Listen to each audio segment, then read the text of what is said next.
Happening. Oh, wait, do we? I don't. But he's just so busy. Oh. Yeah, but it's like. We got 5:30. Yeah. Randy, you want to lead us in the pledge? Sure. One allegiance to the flag of the United States of America, to the republic for which it stands, one nation, under God, indivisible, with liberty and justice for all. Thank you. Roll call.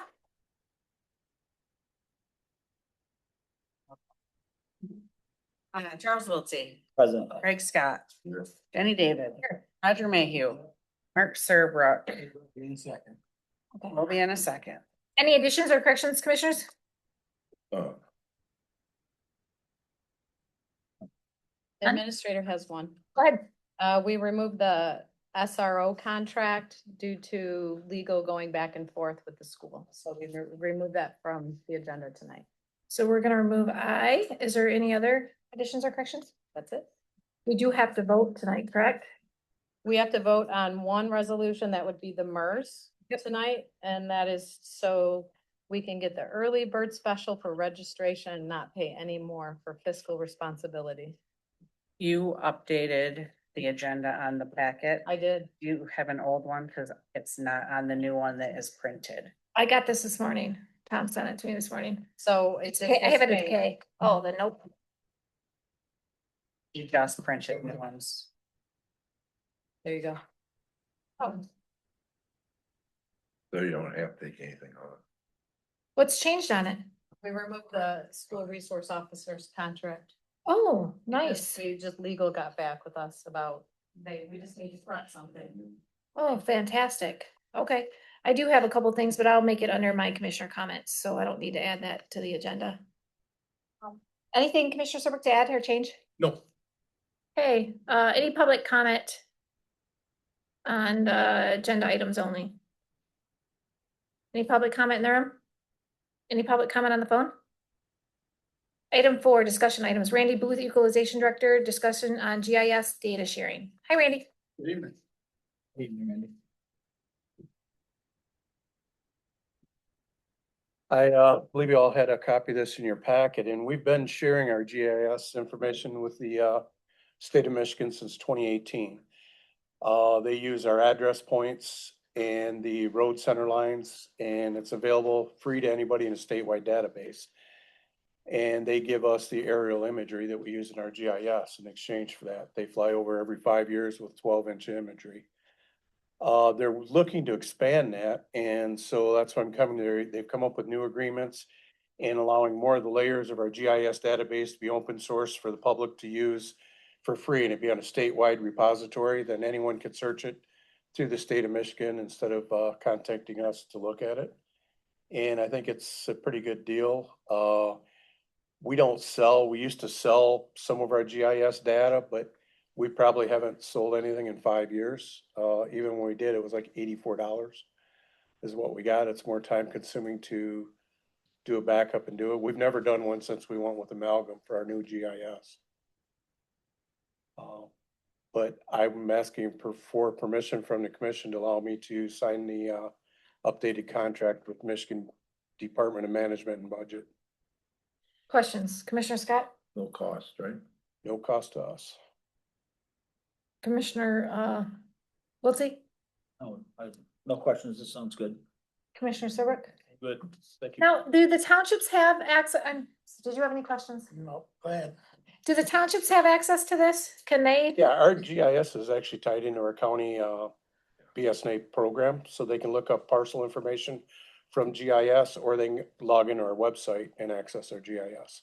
So this is I mean, good thing for townships as well. Yes, It's open source for everybody. it is, and it's been a big push nationwide. 40 states have all of their GIS data open source now, where all the different layers. So part of our GIS database, when you look at it, we get, state highway layers, we get the wetland inventory. There's different maps that they generate throughout the state, and we can add those as layers in our system too. So it's open source sharing, so anybody can use the information. This is to help our assessors with things as well, correct? It'll pick up. The 12-inch imagery, and I've not brought up, we have the option every 5 years to purchase up to 3-inch imagery. With the 3-inch imagery, you can basically, instead of going out measuring parcels by hand, you can basically from your desk, measure all the buildings that are on the property of oblique imagery. So you can do desk reviews and pick up a lot of missed new construction without having to go on the parcels and look at it.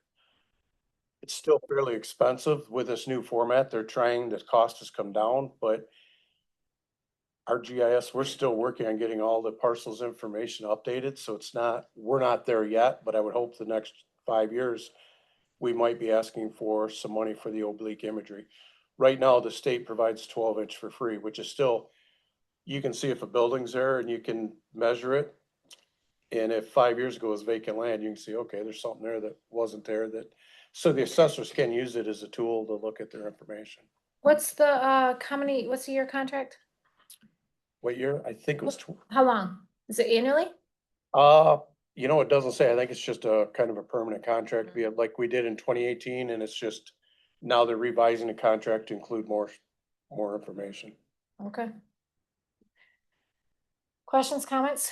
Any questions for us, Randy? I've used GIS before, yeah, I like the benefits of it. I've had to pay in the past in other counties, which I don't like to do. And at our level, especially at low money there was, I just to be able for citizens to be able to get this. But no, it's a good system. Have you heard about court cases yet about this satellite imagery searching?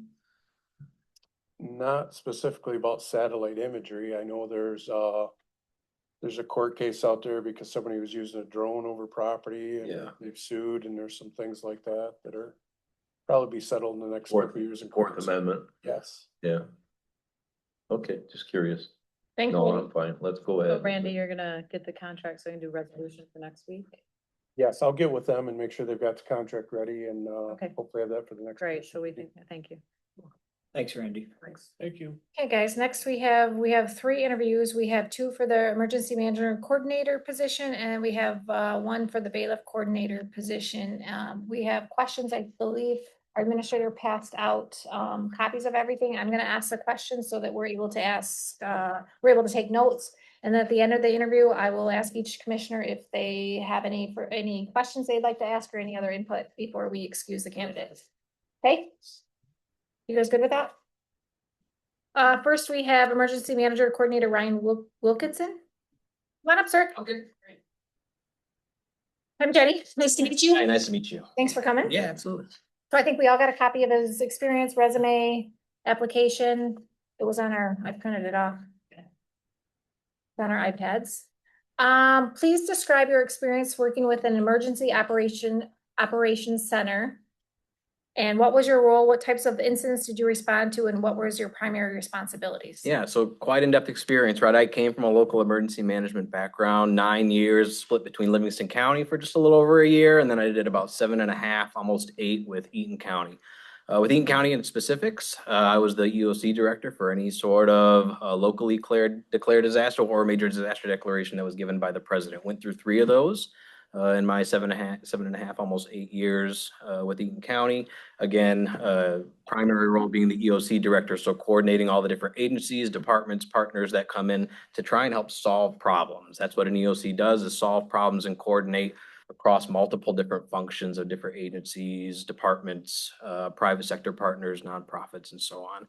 Have worked another 3 presidentially declared disasters, 2 out of state, have worked 2 hurricanes. One was in the State Emergency Operations Center in Florida. So really big picture and what that looks like, as well as kind of at the task force level in South Carolina for Hurricane Helene back in, what was that now? A couple of years ago, 2 years ago. Also helped out Montmorency County pretty in depth last year with their ice storm. If you recall that, the ice storm that affected numerous counties across northern Michigan, Montmorency County asked for an incident management team to help come and support their emergency operations center, and ended up working as the finance and administration section chief in their emergency operations center, helping the county track all their different costs over the course of that declared disaster. And I did that for a week and handed that off later on. But again, significant experience across our emergency operations centers, what that function looks like and how you coordinate across the different families that come together to, again, help solve problems. Related to hazard mitigation planning, describe your experience in developing or updating a hazard mitigation plan. Yeah, okay, great. So have had 2 federally approved hazard mitigation plans, getting that approval pending adoption, that kind of golden ticket letter from FEMA, if you will, that says, hey, you're good. You have met all the requirements according to the Disaster Mitigation Act of 2000. Go forth and maintain that plan and actually execute on the actions that you agree to, right? So 2 that I've worked with, one is a consultant, one that I did by myself at Eaton County because we wanted to make it meet accreditation program standards. So we kind of updated that to meet that. And I've since left Eaton County. Now I work as a firm. So I'm here on the firm side, right? You had requests for proposals out for individuals and firms. Started my own emergency management consulting firm since I've left. And I'm currently working through 2 hazard mitigation contracts right now, one with Gratiot County, one with Mecosta County. Both of them are seeking to, well, Gratiot County is looking to update their hazard mitigation plan, make it look a little more relevant and meaningful for them in terms of what actions they think they can actually complete over the course of 5 years. With limited resources, they found that their 2020 plan really just wasn't meeting the requirements that they felt like that they could meet. So we're trying to update that, massage it, again, make it more relevant and meaningful for them. Mecosta County, this is their inaugural plan. They're the last county kind of hanging out there that hasn't had one. So we're going through that process with the steering work group right now to work through that process with them. Going to bring in key internal and external stakeholders as well as the different townships, cities, and villages to try and create something relevant and meaningful for them as a kickoff to their first ever plan that they've had. So vast experience across hazard mitigation planning, the Disaster Mitigation Act of 2000, the different requirements, the different ways that you can execute a plan, all again to make it relevant for our community.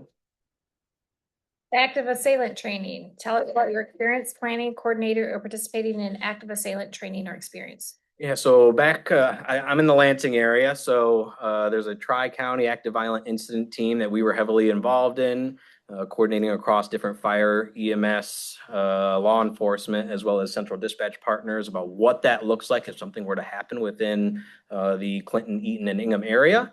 And then what is emergency management's role for that, right? That's the Emergency Operations Center. That's that coordination piece across different partners.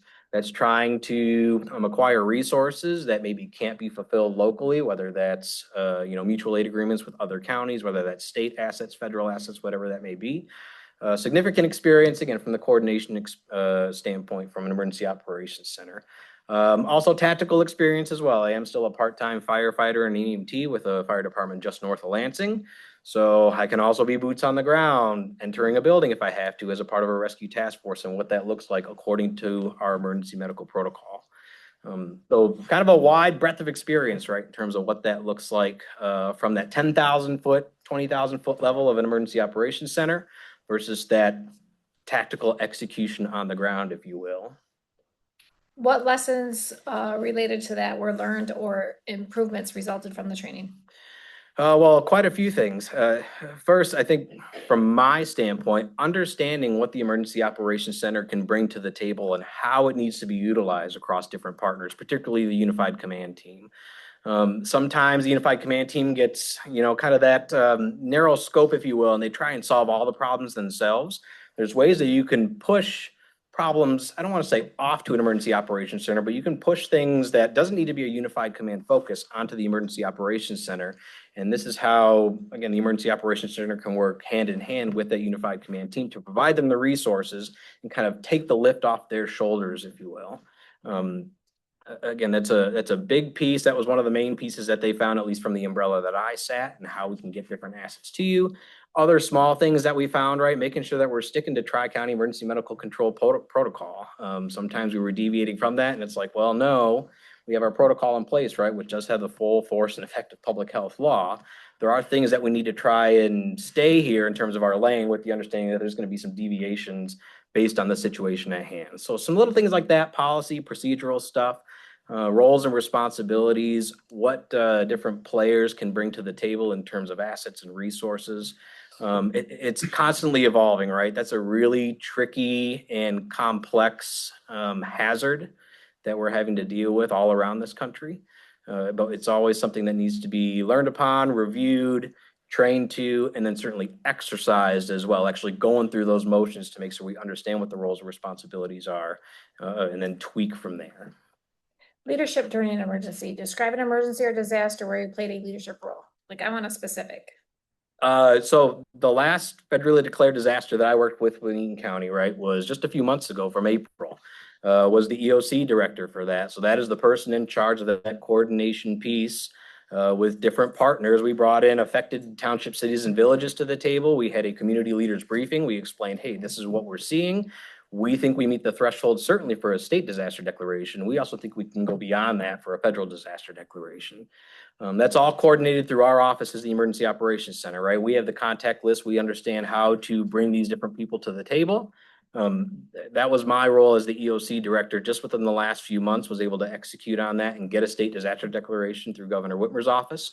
Ultimately led to a federal disaster declaration here just in the last couple of months. You guys are going through it as well. You're going through the individual assistance and public assistance programs right now. Eaton County just got a public assistance program grant.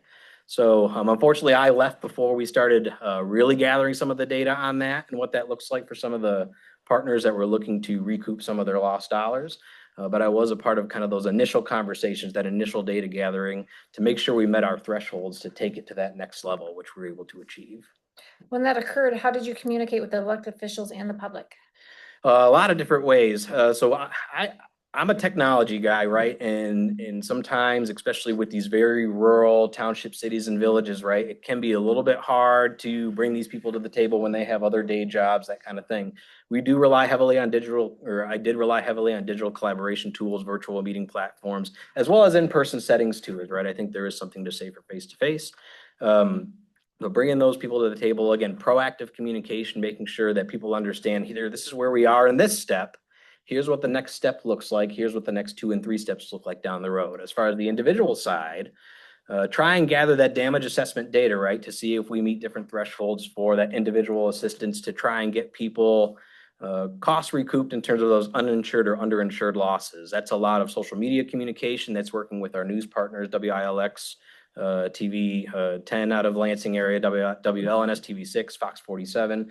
Very good relationship with our media partners, trying to get the word out amongst all these different agencies and partners to say, hey, here's where we're at, here's where we're going. This is what you can do right now to kind of get us prepped for that, to not only help us to get to where we want to be, but this is what you can also do right now to save you time later on down the road. How did you specifically communicate with your commissioners? So we have a public safety committee meeting that is on a monthly basis, right? And then we certainly have our monthly board of commissioners meeting. My line of succession in terms of who I was supposed to talk to, also through my county administrator, was our board chairperson, our board vice chairperson, as well as our Ways and Means Committee chair. Those are my 3 go-to, working through the county administrator.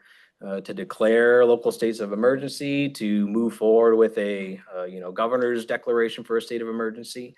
That's something that we've just always been lockstep on, whether it's a direct phone call, whether that's an email, whether that's calling in an ad hoc meeting with our board chairperson or whoever that may be in terms of availability. It's all pretty fluid, but that's something that we work with directly, again, with our county administrator, as well as those people in terms of that lines of succession. Thank you. This is related to Ogemaw County specifically. Excuse me, I'm sorry. If selected as Ogemaw County's emergency management coordinator, what would be your top 3 priorities during your first 90 days to strengthen the county's emergency preparedness and response capabilities? Yeah, 3 things come to mind, right? I mean, kind of a no-fly zone, if you right, figure out what's where, what's not there. Maybe there's some things that happen to be missing. And one of the things that you can do between that period too is making sure you're starting to build relationships, shake hands, and talk to people. Again, Lansing-based firm, right? We would mostly rely on those digital collaboration tools and virtual meeting platforms. Certainly, I'm sure there would be some sort of agreement set forth about what that looks like in person as well.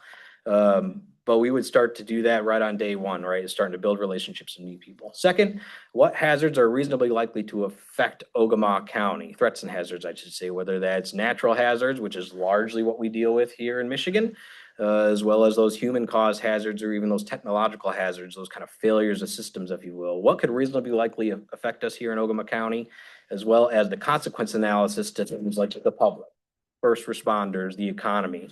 What all does that look like? I'm trying to document some of that on paper. The third thing that I would want to take a look at is probably what community lifelines are here in the county within the 4 county walls, if you will. Community lifelines being those assets, those systems that if disrupted, could cause a significant disruption to life to the public or government, as well as, people are hurt or injured or are also being killed because of the disruption of those systems. Think like utilities, think, certainly without public safety, you can't have any sort of functioning community lifeline. So what are those community lifelines, again, that have to be functioning in a disaster to where they're not, people's life are severely disrupted or people are getting hurt, injured, or dying? Okay, them are all my listed questions. I want to ask each commissioner if they have a specific question that they would like Brian to answer. Commissioner Wiltie. Well, you were with Eden County for 8 years. Correct. What was your title there? I was the emergency manager You there. were the emergency manager. And then now currently, since you left there, you started a consulting company for emergency. Yep, I have just become pretty well networked over my time, and it was just, I think it was time to kind of branch off on my own, and I was working with some other counties as well. And so I started my own firm and have since kind of left that traditional 40-hour work week, right? But also kind of relying on my high-speed, low-drag, sort of pace, if you will, to work directly with Michigan-based emergency management, whether that's, again, counties, hospital systems. I've got quite a bit of work in the pipeline and would be interested in having Ogemaw County as a part of that work. So you and your firm, Mhm. you're obviously the 100% owner. Correct.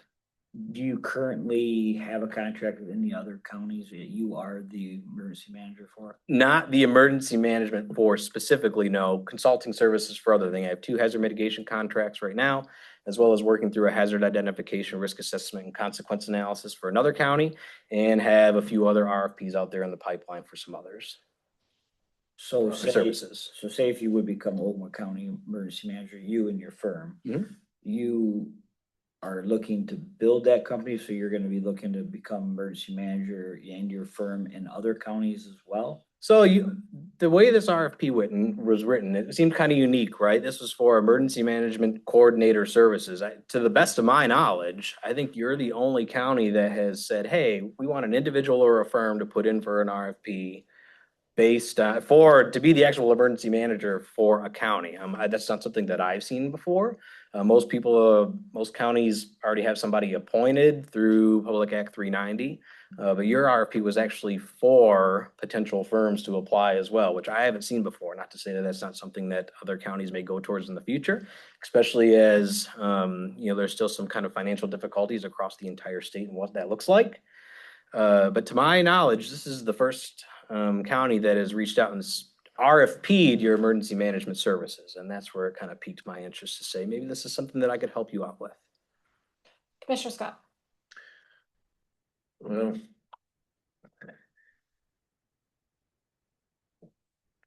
So let's get back to the same question that Commissioner Wilson just had. Now, we ask for a specific person, Mhm. or in your case, it could be a company. Mhm. Now, it's 100% you. There's no team with you.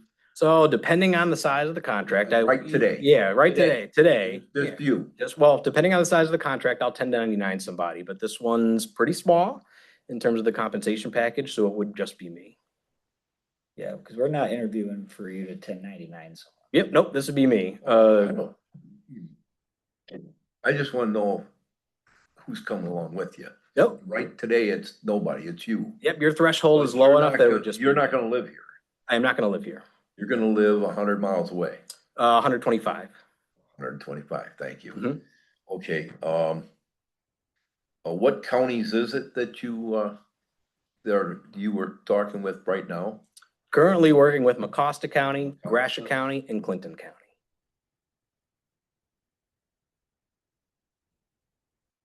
That's the Clinton, Gratiot. Gratiot. Okay, Do you have a question, on Commissioner? the Ray? way here. Answered him. Huh? He's answered him. You focus, when she asked you about active assailant training, you focused mostly on everything on the EOC. Mhm. You didn't really talk about active assailant at all. Do you think active assailant is within the realm of a EOC director? Absolutely, yeah. You're not gonna find an emergency manager walking the halls of a school or a movie theater or anything. You're gonna find them working as the director of the Emergency Operations Center, that coordination piece across multiple different agencies, right? Certainly it would be nice to have somebody in a command post as a liaison back to the Emergency Operations Center. That's ideal. So that way they're all talking and on the same sheet of music, right? But it's not my belief that emergency manager is working in tactical teams with law Well, enforcement or fire or The EMS. question Yeah. was, the question wasn't even during an active thing. Yeah. It was planning, coordinating and participating in training and exercises. Yeah, great. Okay, it wasn't the actual happening, Mhm. you know, so, I was just taken away because you focused on EOC. Sure. In your answer. And then the leadership during emergency, that was about the leadership role during an emergency. Yeah. And you got talking more about, the communication of an EOC. Um, uh, So, it wasn't in the plan, we weren't asking you about the planning phase at that point, Mhm. you know? We were asking what Eaton County disaster was this recent one? It was severe storms, flooding and tornadoes is what we got declared for. Oh, And that's yeah. the same one that you guys got declared for as well. We're all under the same umbrella. Okay. Yep. Okay, just curious on that.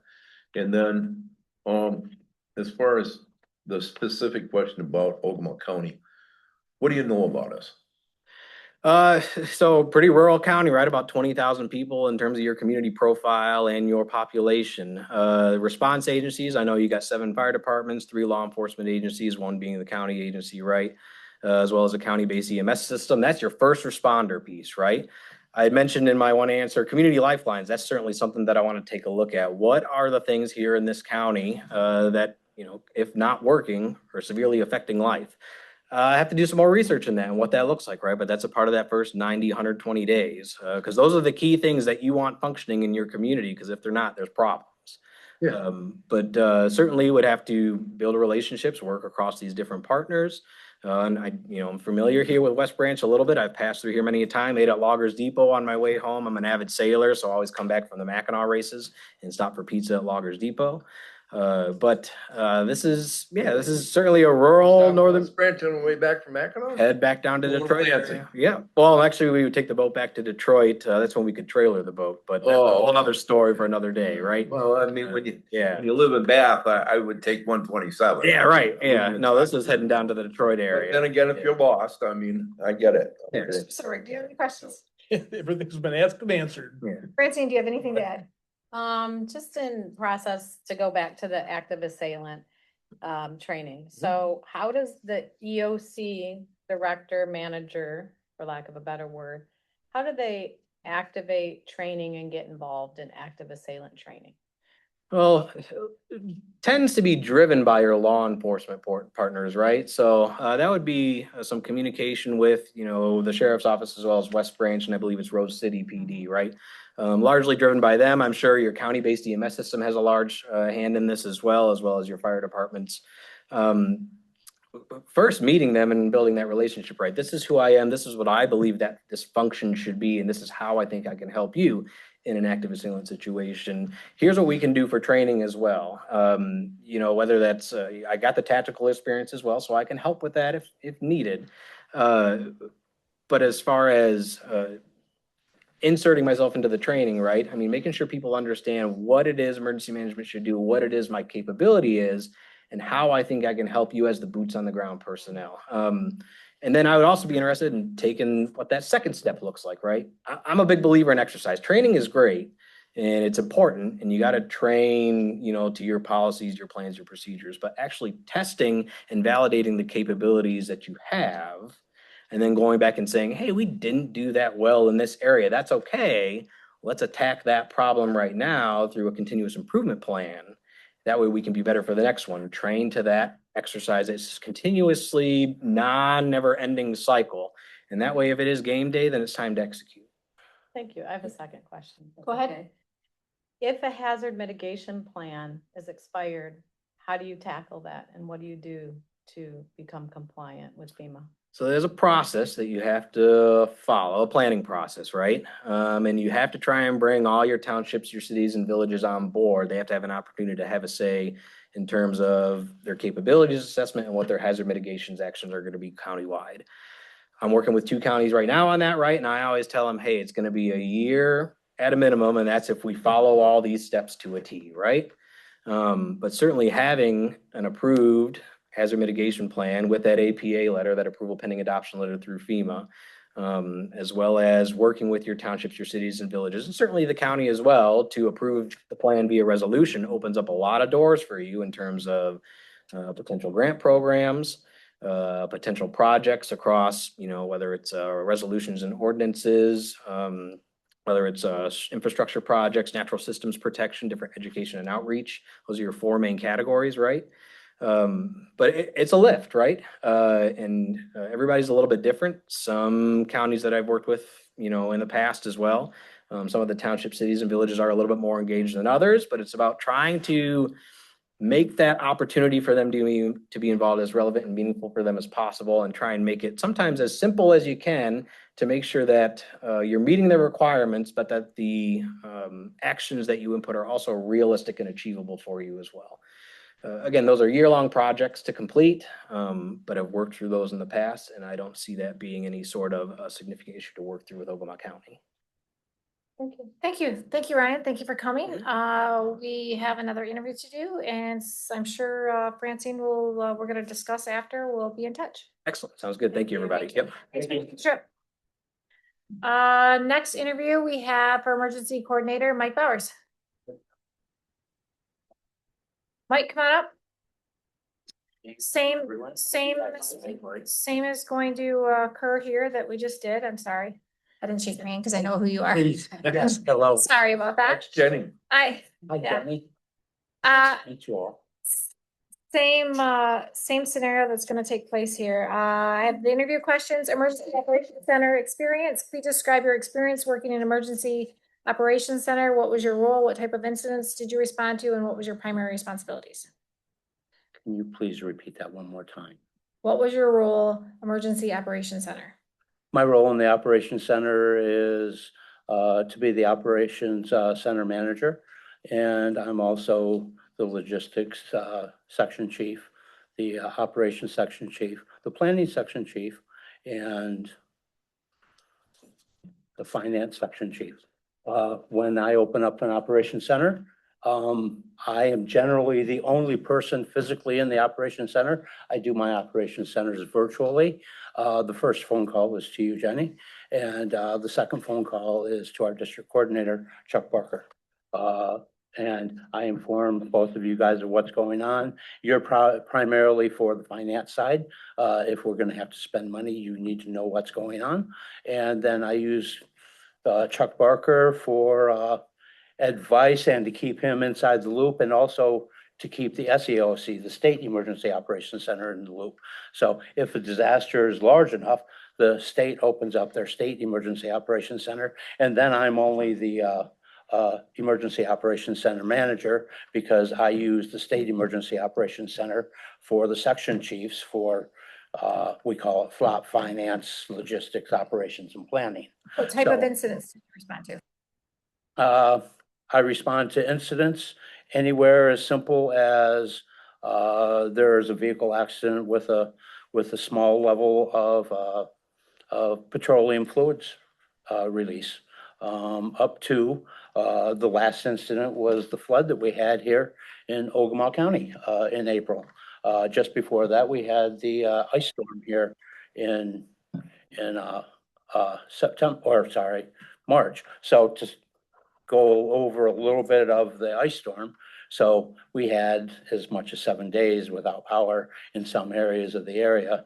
So I used the volunteer groups and I set up warming stations and supplies and capabilities, made sure that I connected with 211 and created that link for the public to be able to contact us and say that they have a problem. And then I personally made the phone calls to those individuals to find out what their problems were and solve them for them. I had volunteers manning centers. The primary areas were Mills Township, Rose City, and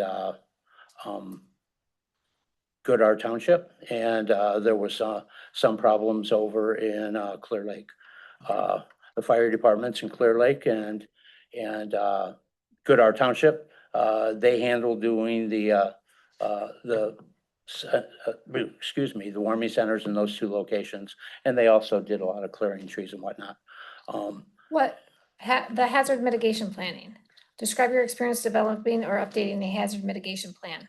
So I've worked on 3 hazard mitigation plans, and one of them I did by myself with a volunteer to assist me. That was the one in Aranac County. The one in Oscoda County, I finished up the second half of it and did all of the certifications and everything that needed to be done with FEMA, and then going back over to all the townships and getting all of the townships to ratify and adopt it. So everybody within the county was there for that hazard mitigation plan. The one in Iosco County, I did the way a hazard mitigation plan should be. We hired a planning company, and planning company came in and we rallied and gathered as many of the township people that we could, the county people that we could. We usually had 6 to 8 people in the room on a regular basis. And we did this, like Ryan was talking about, for a year. By the way, Ryan and I know each other fairly well. So he is very technical. He does a really good job, or did down there in Hingham County. So just to give him credit.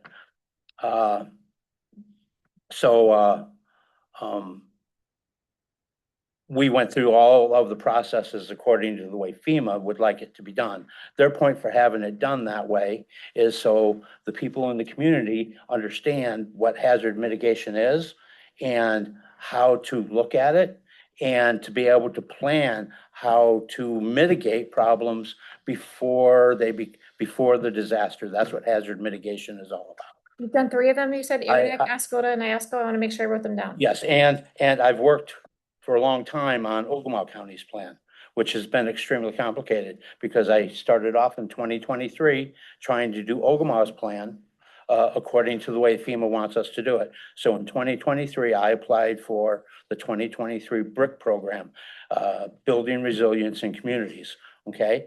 I got an $80,000 grant for Ogemaw County for it. They approved it in November of 2024. I brought it to the Board of Commissioners in January, along with scope of work from Integrated Solutions out of Chicago, because they were the only person at that time I could find, the only company at that time I could find to do that. You signed it. We agreed that we were going to go with them. And just as I was getting ready to send that to Integrated Solutions, President Trump put a moratorium on the 2023 BRIC grant and said, I'm not going to honor it, which if we had started, it would have cost you the full $45,000. So we held off on it. I'm sure we're going to come back to that. We're going to keep rolling. So them are the 3, them are the 3 that you've done, correct? I want to make sure everybody wrote those down. Yes. Okay. Active assailant training. Tell us about your experience planning, coordinating, or participating in active assailant training or exercises. So I work directly with Kirtland College. Okay. And Kirtland College has a national grant to be able to do active assailant education and training for law enforcement throughout the state of Michigan. We regularly, I'm physically there for their active assailant trainings, I'd say on average of twice a year. Ogemaw County is always invited when it's any of the counties surrounding us. I invite law enforcement from Ogemaw County. We've done a full day of active assailant training at Whittemore Prescott Schools. They were involved in our tabletop a little bit, that we did a couple months ago. We did an active assailant tabletop a couple months ago. I've done several active assailant, trainings with, Ken Walters and West Branch City Police.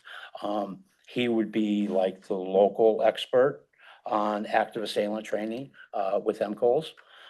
He also works directly with the, Kirtland College group for, assailant.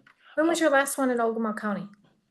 When was my last, Assailant training, full, exercise. 2 months ago? At where was that at? It was a West Branch City Police officer. I just want to make sure I'm writing this down. Training or exercise? Yes, that was a training exercise. That's called the tabletop. I think, I didn't mean to It's an- interrupt you, but that was the training. That was the one I attended. Yes, ma'am, but it was an exercise. It's listed with Michigan State Police, Emergency Management, Department of Homeland Security as a tabletop exercise. Yes, ma'am. Okay. What lessons were learned on improvements resulting from that specific training? The most important lesson that we learned from that was coordinating organizations. So all of the organizations that were present had a plan individually of how they would respond to an active assailant situation. And all of their general plans were definitely correct. You could tell that they had individually done training and had some experience with the training. But now they all need to be coordinated together in a functional and or a full-scale type exercise, which is actually planned for in the spring with Kirtland College currently. Leadership during an emergency. Describe an emergency or disaster where you played a leadership role. The last one was the Ogemaw County, the flood. So the flood actually was, by the time it was all done and said, it was 42 counties. It was a series of spring storms that lasted for 23 days. So Ogemaw County was very directly affected for about 8 of those days. And they did have one road that stayed flooded for 18 days. Although the road commission was very easily able to create a detour for that. And nobody lived on that road, so nobody ended up stranded or anything like that. It was up in the Lupton area. So my leadership role was during that. No, I'm sorry. The one I really wanted to talk about was the ice storm. So my leadership role with the flood was that I made contacts with everybody who was involved with dealing with the flood, the city of Rose City, the Ogemaw County Road Commission, and made sure that they had any of their resources they needed. But really important, leadership. We're talking about leadership here. So during the ice storm, there were 7 counties that were involved in that ice storm. And the big problem was trees down across the roads and trees down in the right-of-way, the row, okay? And making the roads, one, for starters, just passable, and then secondary, make them passable and safe. So in order to do that, all 7 counties, the local road commissions were way, way, way beyond overwhelmed. So I made direct contact with the SEOC and I started the conversation about bringing MDOT in. So the big problem with MDOT was in order for the state to get reimbursed by FEMA for bringing MDOT into these counties, they had to have a proper MOU worded the proper way in order for us to request it from the SEOC and them to grant it so they could get their 75% reimbursement from it. So I am the person who wrote that MOU. I coordinated with other individuals and leadership in order to get that written. I wrote that. And then the state of Michigan sent that out to the other 6 counties so they could copy and paste it so they could. So Ogemaw County was the very first county of all of them to get MDOT. And because Ogemaw County got MDOT, that disaster did not go to a presidential level. That disaster only went to a Section 19 Michigan State Emergency Funds. So that meant that with Michigan State Emergency Funds, they had to have a $30,000 investment to qualify for reimbursements. And the County of Ogemaw Road Commission didn't have $30,000 tied up into that disaster because of the work that MDOT was able to do and the work that MDOT did. Ogemaw County never got charged for it because it was given to them by the state SEOC, which was the entire point. And further, the other 6 counties, I don't know how they all ended up with whether or not they qualified for, but, Okay, we're gonna move on here. If selected as Ogemaw County's Emergency Management Coordinator, what would be your top 3 priorities during your first 90 days to strengthen the county's emergency preparedness and response capabilities? so 3. 2 of them I already have in progress. Go ahead. So, I am working on, creating a more formal SEOC and, charging them with getting the training that they need in order to be able to function within an SEOC, something that we have always fallen short of. And then, the hazard mitigation plan. So what I've done, because I know we really don't have the $15,000 or the $45,000 to spend on a planning. And by the way, we do have the grant already approved. The money is there. We just have to hire somebody and start spending the money. But then we're gonna be responsible for about $15,000. So, Great. That's your number 2. What's your next Okay. one? so, well, break that plan down. I've broken that plan down into its, different, sections.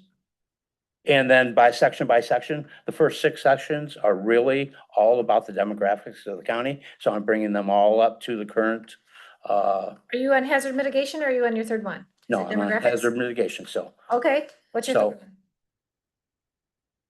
Oh, my 3rd one? Yep, the Is question. communicating with this, The question was, just so you're clear, what would be your 3 priorities during your first 90 days? We've got your first 2, your hazardous is number 2, what's your number 3? And then, my number 3 is communicating with this board.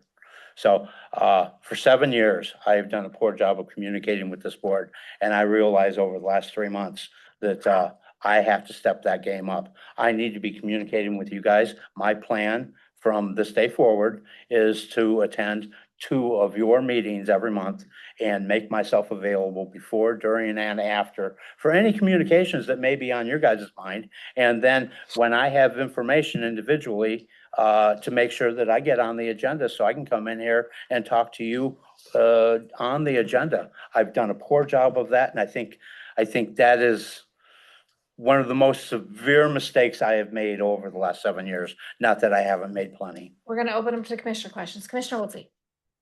I appreciate your honesty there, Mike. Mike, have you ever done like a tracking of on a weekly basis? How many hours would you? Have you ever tried to, So- how many hours am I working for Ogemaw County on a weekly basis? So I don't know how many hours I'm working for Ogemaw County on a weekly basis. I do all of my work on priorities and needs. I get up at 7 o'clock in the morning every day and I make a cup of coffee. I walk into my office on the other side of the house and I start working and I start making priorities, and I work a normal day until 5, 6 o'clock in the afternoon. And, there are many days when I'm working into the evening or 24 hours or whatever. They're divided between 3 counties. I make the same wage in all 3 counties. And the reason I can charge, Ogemaw County $28,000 for that is because I can do this for 3 counties and I coordinate all 3 counties together. A lot of the work that I do is copy and pasted from one county to the other county to the other county. And then there's individual work that is specifically for Ogemaw County, specifically for Oscoda County, specifically for Aranac County. But if there is a need given in any county, I am always 100% available. I have never, not once, ever failed anybody in the community. In fact, just 2 weeks ago, I spent 4 hours Go ahead. with a family that had just bought a property over off, in the Twin Lakes area. And they found out that their driveway was on one road, their address was on another road, and their mailbox was a mile away. And they realized that they might not get emergency services when they called emergency services. So I worked with 911 and zoning in order to get that coordinated so that family can get that taken care of, so they can have emergency services guaranteed to their home. Commissioner Wiltie, did you get an answer to your question? Good. Okay, Commissioner Scott. Okay, well, I'm glad you finally got around to the communicating with us thing, because this is the root cause why you're here. I really apologize. I really do. I'm sorry. It created a lot of questions, amongst us, we didn't have answers to. And of course, we reacted to information that we got. So, if, I think it's pretty grand that you think you're gonna come to 2 meetings a month. We should just, we would have just stuck to one, but, Hold on. no, don't Finish. react yet. Yes, please. Just promise one, come to 2, but you got 2 other counties. Now, are you gonna go to make 2 meetings a month in each county? Are we that much more important? Those 2 counties only meet twice a month, and I'm gonna go be at one of theirs every month. Okay, So yes, 4 meetings a month. Yes, sir. okay. Any other questions? Yeah, I'm getting Okay. there. I'm getting there. I'm trying to shorten it. The big thing was the mitigation plan has been overlapped. It has. And then your contract was overlapped with us. Yes, it has. And- I thought that was on Tim, though. I really did. I didn't think it was, I should have said, Contract. I understand. I should have said something. Scott, finish. It's your contract and your name's on the bottom of it. Mine isn't, but Tim's might have been and yours was, but if your contract runs out, I suspect that somebody should be saying that, and I would think it was you, because it's your contract. Yes, sir. As far as I'm concerned, once we found out, I wanted to quit paying you because I didn't have a contract with you anymore. Yes, sir. I understand. Okay, but the last claims went through and your name was on it, so. Thank you, sir. Anyway, we gotta get this mitigation plan under control. It have to. And the communications, absolutely. You're confident you can work with 3 counties and still do it? Yes, sir. I actually have a plan to have it not completed, we complete it, it goes to FEMA. FEMA has it for as long as they want it. They deny it or they accept it. If they deny it, they send back why they denied it and give us an opportunity to correct those issues. We correct those issues, send it back, and that goes back and forth until it's completed to their acceptance. Then once it gets their acceptance, then it comes back and it goes to every jurisdiction within the county, and every jurisdiction within the county does a ratification to accept it. I have a plan to be able to have it ready to go to FEMA by the end of December or early in January. And I'm going to do it without a planning agency, and I'll give FEMA their grant money back because You're we willing don't to want put to that spend. in the contract? You can put that in the contract, sir. Commissioner Mayhew, questions? Commissioner Serbrook. How long are the hazard mitigation plans valid for? Hazard mitigation plan is valid for 5 years, Years? and ours is 10 years old. Is 16 or 18? no, it was made in 16, so it expired in 21. Okay. And it's 5 years expired currently, correct? Do you have anything to add? I do. Back to the hazard mitigation plan, when you just explained that you were going to have it written and send it to FEMA. Where is the township municipalities' participation before you send it to FEMA? So, the way I did the Aranet County plan was I got all of the demographics and everything completed, which is what I'm working on right now. And then I literally just went to each township, one by one, and I talked to the township members one by one, and I did their risk assessment with them and their evaluations with them.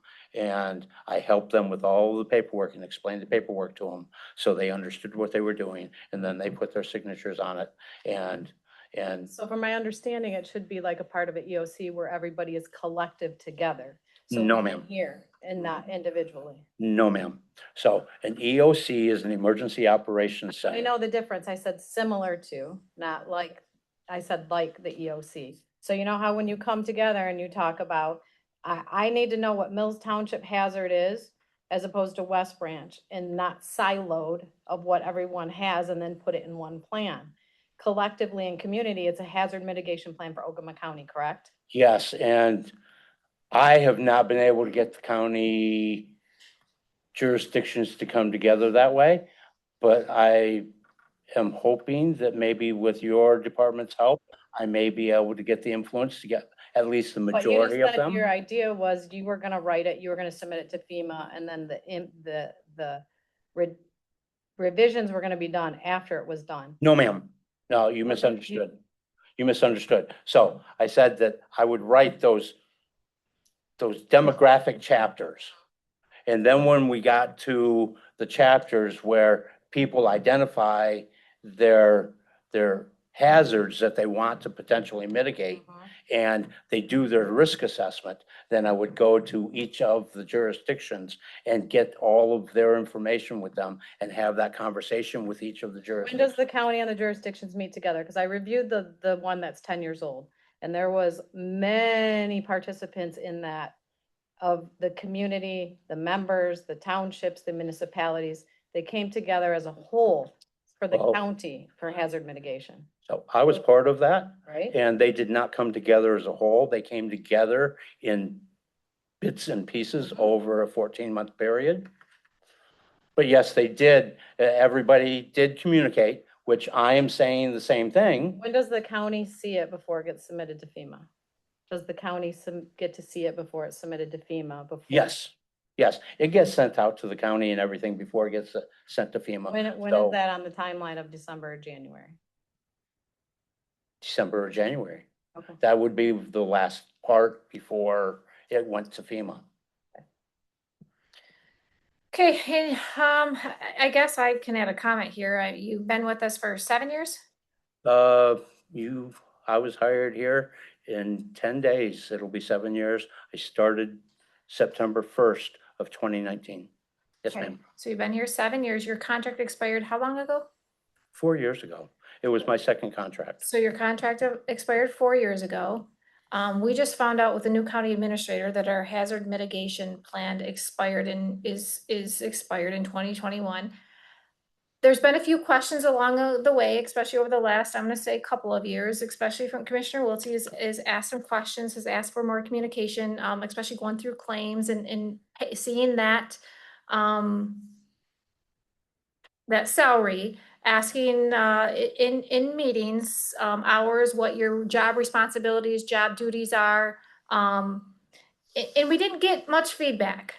We didn't get much feedback until all of a sudden this occurred when we've got a new county administrator and she's found some pretty alarming things. Thank goodness. To me, that's very alarming that Ogemaw County does not have a hazard mitigation plan. I understand. Along with your contract also expiring. So now you came at us a couple meetings ago and I had to rewatch it because I had to step out. You seem upset with us that this has come to a head, which is kind of frustrating for me because I know your experience. I know you live here. You have a ton of experience. You have pretty good relationships with your EMS background, law enforcement. So here we are, and you seemed perturbed at us, or where you read us a 6-page letter with your experience that we all are very well aware of, versus coming to us and saying, hey, you know what? Like you just did. It's been a lack of communication. There's been some errors. I got to step up my game. This is a pretty big deal. It is a very big deal. This wasn't a punishment to you. This is our doing our due diligence that right now we don't have a emergency medical coordinator under contract. So what do? We put it out for bid. Yes, ma'am. if this contract would have been up to date, we possibly wouldn't be here. So I appreciate I think the communication is excellent, but part of the problem also is trying to keep us on task. You know, making sure that the question that's being answered, the questions being asked is being answered. So I appreciate you coming tonight. I appreciate this process. I just was a little bit upset, I guess, not upset. I'm not really sure what the verbiage is Disappointed. that you were upset with us. When all we're asking for is simple communication. This is our county. I appreciate that you're local. I appreciate you're invested in this community. I appreciate your experience. But you know, a disaster and emergency medical manager is extremely important and vital to this community, especially with all of the possibilities that can happen. I agree. And this paperwork, unfortunately, is part of the job. It is. I take full responsibility for that. I do apologize for, you know, I was upset. Okay, but And I didn't slow down. the chairman makes a good point. The thing is, your contract runs out, say, July. We expect you to be here in April at the latest and talking to us. You know how we operate. You've watched this. We have this meeting here and we don't vote on anything because we're gonna look everything over and talk about it and vote about it next week. We've said that. We've said that to all our department heads all across the board. We don't want to be acting on things at the last minute. We want everything ahead of time. If the mitigation plan runs out in July of 2021, I expect that the new mitigation plan is started in July of 20. So that when July 21 comes, we sign the new. There's no overlap. The new one, yeah. That no is the way overlap. it's supposed to be done. Yes, sir. And the same thing with the contract. I I'm have a sorry. Go ahead. question. What would, so this hazard mitigation plan has been expired since 2021. What does that mean exactly for Ogemaw County if there was some type of hazardous disaster? Like what does that mean for us that this is expired? So we all understand it. That's an unknown. Can I answer that? It's not an unknown. I know exactly what it means. It means absolutely nothing if we have a disaster. Hazard mitigation plan is for HMA, hazard mitigation agreements, okay? So if we want to do a hazard mitigation, say the road commission wants to mitigate a bridge and they want to put $1 million bridge in. If we don't have a hazard mitigation plan, they cannot apply for a grant to redo their bridge. Well, that's not nothing, especially with all. No, it's not nothing. No, it's not nothing. But you asked about if we had an emergency. So now, on the other side of that, if we had a disaster, we had a flood and it damaged that bridge, then FEMA, because it was in a disaster situation, will give us that 75% back.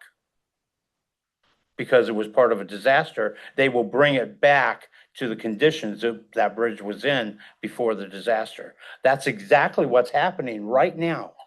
Okay, Can now I what ask a question? How many counties in the state of Michigan's hazard mitigation plan is expired? I do not know that answer. Yes, 2. did you have something?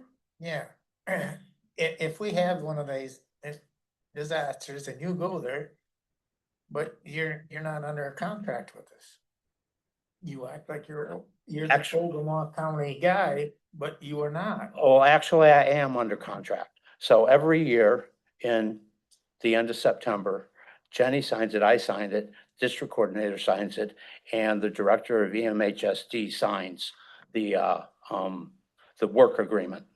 And that work agreement binds Ogemaw County, myself, our district coordinator, and the commander for EMHSD in order to create emergency operations for Ogemaw County. And further, you guys are an EMPG grant program, which is emergency management grant program. You guys are registered there, which means you are also additionally PA 390, which gives Jenny full rights to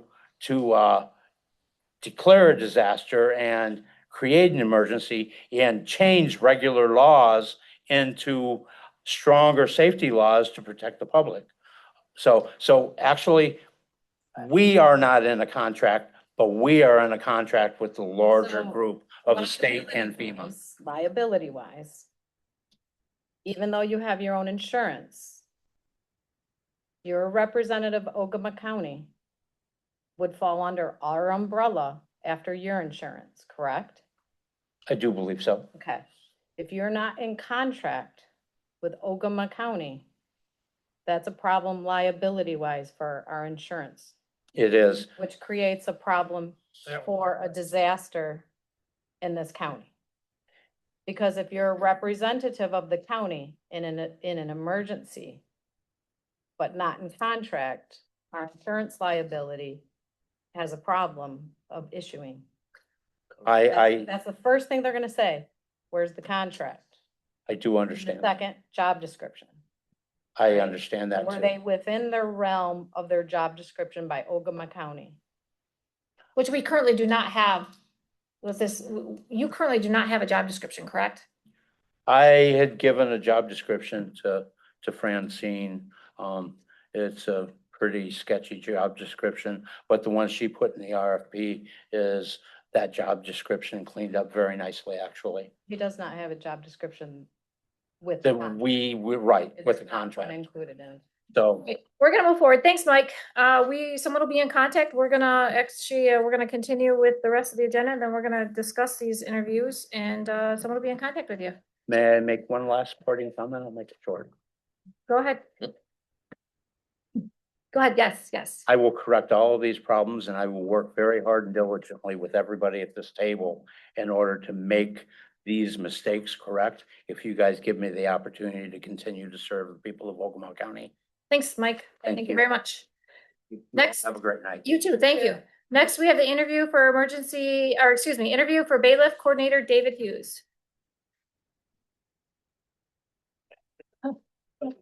Are you okay? Are you sure you want to sit there? No, it's okay. I'm Jenny, by the way. Good conversation.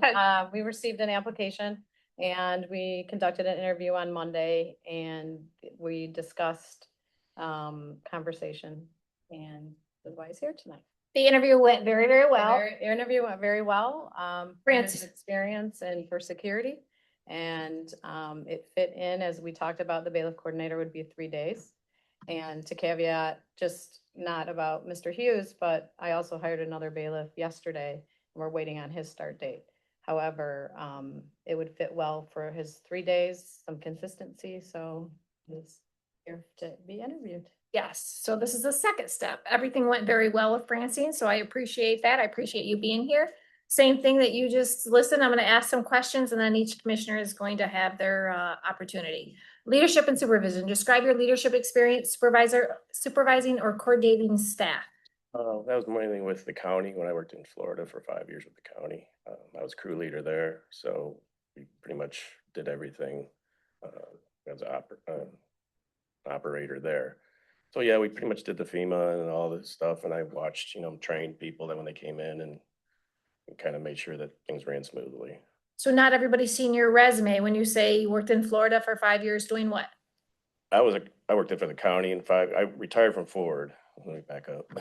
So I went to police academy, got out of there. My dad got me a job as Ford security. And I went from there for about 8 years and I transferred onto the floor. And then I worked there for 31 years, retired, went to Florida. My friend said he needed some people that could pass a drug test, honestly. So I went and worked for the county for 5 years and we came back because we missed the family and the grandkids. What'd you do with the county in Florida? I was just an equipment operator, crew leader / crew leader. How would you ensure the bailiff team works professionally, consistently, and as a unit?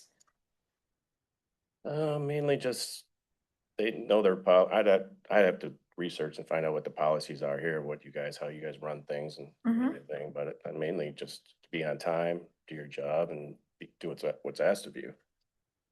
Courtroom security. Walk us through how you would respond if a weapon or other prohibited items were discovered during courthouse security screening. Well, I would take that automatically. If found a weapon, a knife, gun, or anything, I would take it under my premise and either have a lockbox to put it in there right away and find out why this person brought it in. I mean, you could have someone accidentally brought it in, they forgot it was in there, or another officer if they didn't tell him he was an officer right away.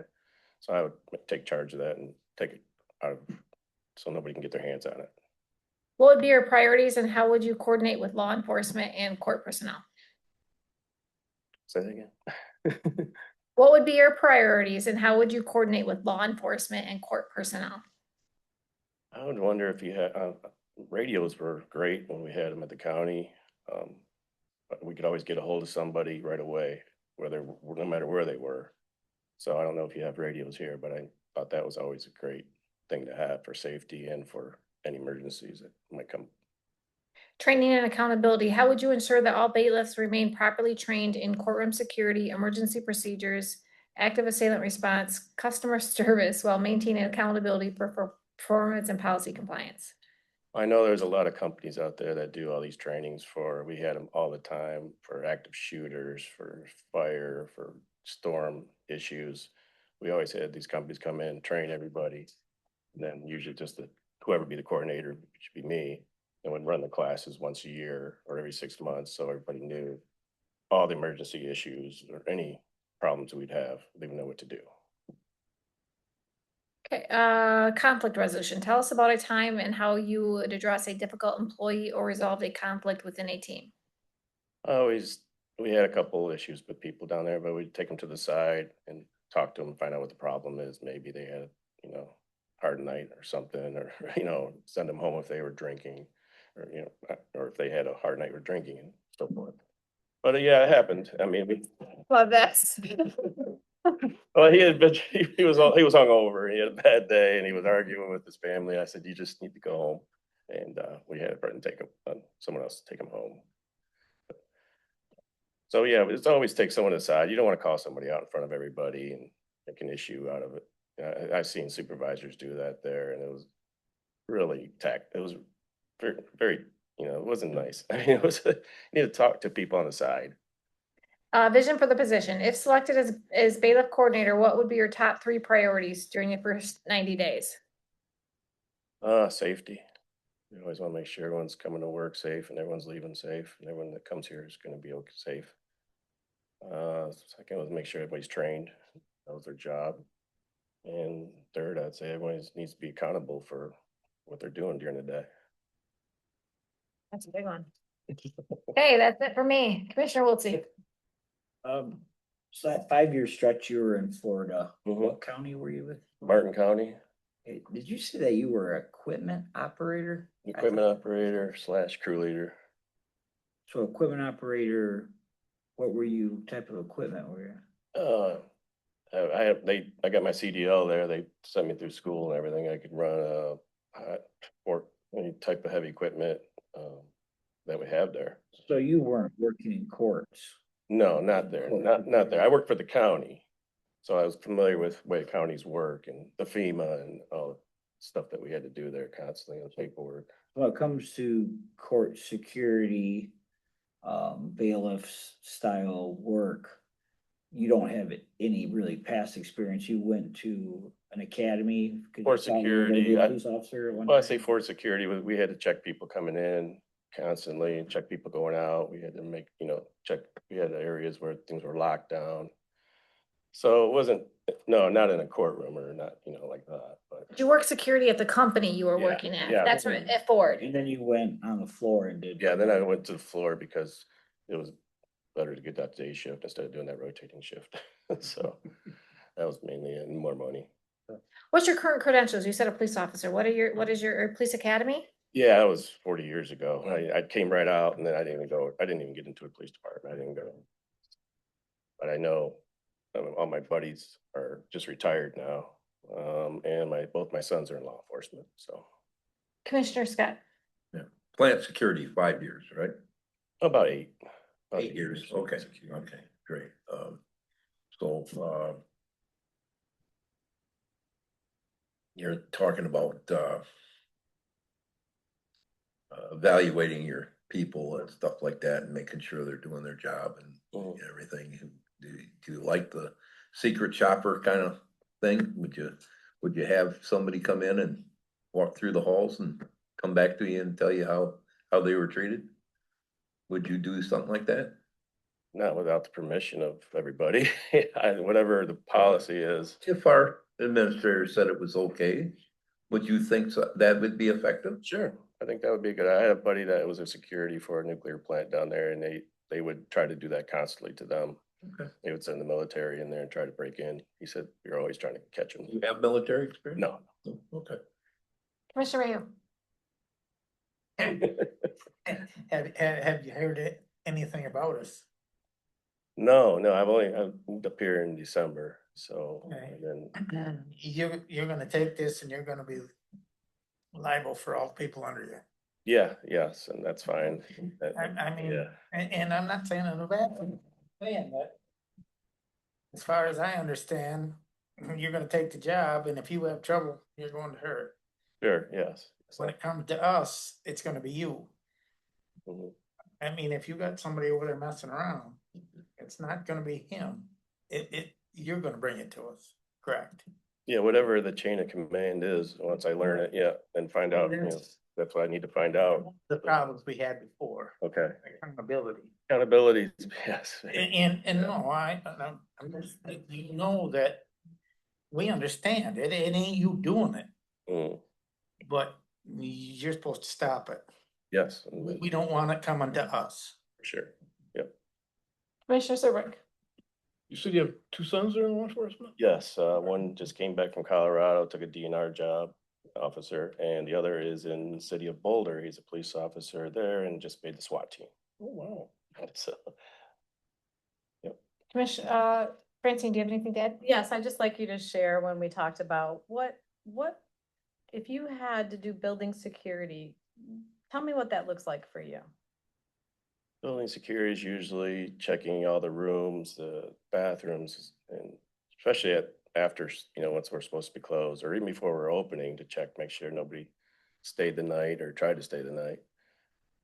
Sweeping the rooms, room by room, and have someone there to make sure nobody sneaks back in after you've already checked it. You don't always want a simple routine that somebody can just sit there and watch. You always want to change it up a little bit. You keep somebody guessing if they're trying to do something they're not supposed to be doing. Thank you. Thank you, sir. We're gonna have discussion here at the end and someone will be in contact. Thank you. Thank you very much. Thanks. Thank you. Item E, memorandum request for $30 a month stipend for telephone for administrator Zisk. So as I am on my cell phone all day long, we've had some problems with the phones lately. That's really irrelevant since people couldn't get for our desk phone.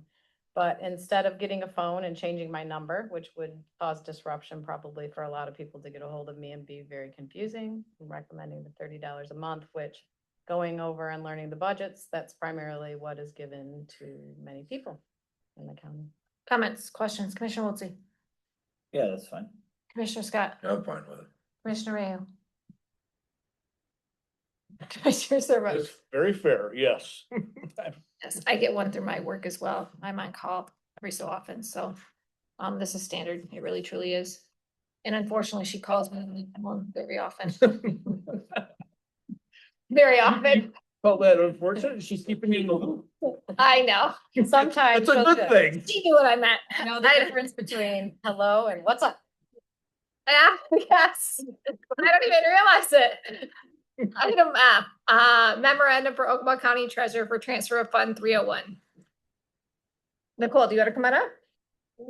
Sure. We got a memo on that, or an explanation.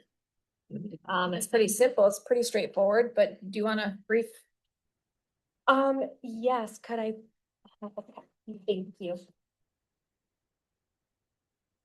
Okay, so, Francine, myself and Tracy were sitting down discussing budgeting and they had some questions regarding the ORB fund. And I was looking into it. I reached out to the current auditors to see if we are able to completely close out the fund because it's currently restricted. There's been nothing new in there except for some interest for the last 9 years or so. So I'm requesting that we go ahead and transfer that $2,246.95 into the general fund. Comments? I don't. We're talking about the sheriff's office ORV? What I could find once upon a time, over 10 years ago, it was some kind of grant for the ORV, but then it was transferred into the general fund. We're And this assuming was it's the never interest closed over out. all the years. Yeah, We're assuming it was the interest of all the years It's- of the grant. far back as you can go into BSNA is 2017, and all that's been recorded as interest. This is. That's what I would- ORV grant money that was not spent. No, No? No, it's interest. It's Accrued interest of yes. money that wasn't spent. Yes, Is it? Is there just interest, building interest? yes, Really, $2,200? You made that much money in 10 years? yes, No principal, just interest. correct, This is an inactive account. correct. Yeah. And of We course, have- the sheriff's office didn't know it was there. We have go ahead. we have a different ORV under the sheriff's office that's active. That's accurate. So this is completely separate. We found many of these, so. We're trying to clear things up. Inactive accounts Okay. that have just been Yeah. dormant. Why are we or- dumping this if it's money that was generated from a grant or whatever? Why don't we dump it in the ORV fund? There's no documentation of that's where it was. Like, we tried to comb through and we're assuming, correct, Nicole? Yes. And so Right. that's why Nicole went to the auditor, because we don't have any documentation that it goes back, because grant monies you can't keep. We all realize that. So during those periods of time, we don't even know if that was really the ORV grant or that was what they called it for something else that it got put in there. Is that correct, Nicole? Yes. And are we gonna is Nicole coming back for all these other ones too? We're in We're process. sifting through them. As they find them, we're gonna Simplify things. Yes. We're simplifying things, cleaning clean things it up. up. Dormant accounts. It's been a lot that's been recognized in the past couple of weeks. Are they all like $2,000 or there's less and more? No. $100 or Or- $40 or. Yeah, there's one's just for all these $48. Let's find a big one. We're waiting. Find a six-figure one, okay? Oh, No pressure. No pressure. Thank you. Yes. Item G, memorandum for Ogemaw County Probate Court Administrator Michael LaFave regarding signing of childcare fund. So this was just a letter reminder that it needs to be signed before everything is balanced in budget. They do this every year. And in lieu of him being here, that he sent the memo just to put you on notice that that will be coming. Okay, we got that. Any questions on it, guys? Item H, resolution requesting for recognizing for historical contribution of Trinity Episcopal Church of 125 years. They, Luke reached out, that is their 125 years historic. We are focusing on the historic contribution. They requested that they wanted at their celebration. I think you have a celebration included in here. And if this resolution is passed, I will be presenting it and going to the event to give it to them. Questions, comments? They've done when we were doing the research, I focused on the 125 years and their meal program that provides a lot of meals in Ogemaw County. All are welcome for the celebration. It's August 15th at noon. this was on our agenda a couple weeks ago. And I contacted Francine and said, why is this coming up for a vote at this particular meeting when we heard nothing about this before? And then it was proposed by someone outside the county government. And I'm like, wait a minute. I mean, I don't want to start voting on everybody and their brothers coming to the county and giving the county some resolution to vote on something. And then on top of that, it didn't go through the process of coming through the committee as a whole meeting, so we could even talk about it and whatever. But I'm not against churches. I don't want people to think that. I don't go to this one or really any other one, but I think this is just outside our realm. I don't, What is the purpose? I, I'm gonna add on to you. I'm sorry, but yeah, it's just, I think it's outside our realm. I mean, this is in the city of West Branch. If the city wants to congratulate them for being there in the city for 125 years, the city can do it. As far as the county goes, I think we're just a little far, a little outside our realm, that's all. I get it's a nice thing to do, but Who did request us to? Luke from the Episcopal Church. I did, I read it twice today, cause I'm like, what They is it? requested because because it's such a big deal of 125 years of history, not only in what the city of West Branch, this is what's told to me of the city of West Branch, that they've done a lot for Ogemaw County residents. This is Their a meal program. This is atypical for us. What are your It guys' is. thoughts? Commissioner Wiltie? I'm fine with this. Commissioner Mayhew? Well, I believe like Craig, difference between church and state. That's just me. I mean, is it really something we're talking about it? I just showed everybody the flyer. It's August 15th at noon. I mean, is there a reason to do a vote on this? Is there a reason? For the resolution, if you want a resolution, they requested a resolution in honor of the 125 years of what they've done for the citizens of Ogemaw County. Has it went to the city? Did they do a resolution at the city? They were asking, and I never called back to see if the city did a resolution. Commissioner Serbrook? I think it's a very honorable thing, but again, I don't know if we want to get in the habit of doing this. I mean, God's sakes, 125 years, congratulations to them, but, again, as Commissioner Scott said, are we gonna see more and more of these? It is out of the realm for county government. It is. I mean, honestly, it truly is. I have no problem with recognizing it. Somebody came in public comment and wanted to talk for 3 minutes about it and welcome the public. I think that's fantastic, but I am gonna agree, but I would like to know what by next week, if this has been taken to the city and what they also did with it. Absolutely. to expound on that, it's just like if the church was outside the city, it's in a township. I agree. Let the township, let the localist government do it. I don't think that we're gonna get barraged with one every meeting, but it could be other groups too. It doesn't just have to be the church. It can be, it's just like we've been asked to fly people's flags out front. And I've said, no, we fly the American and the state flag. Next thing you know, you get every group wanting to fly their flag out there.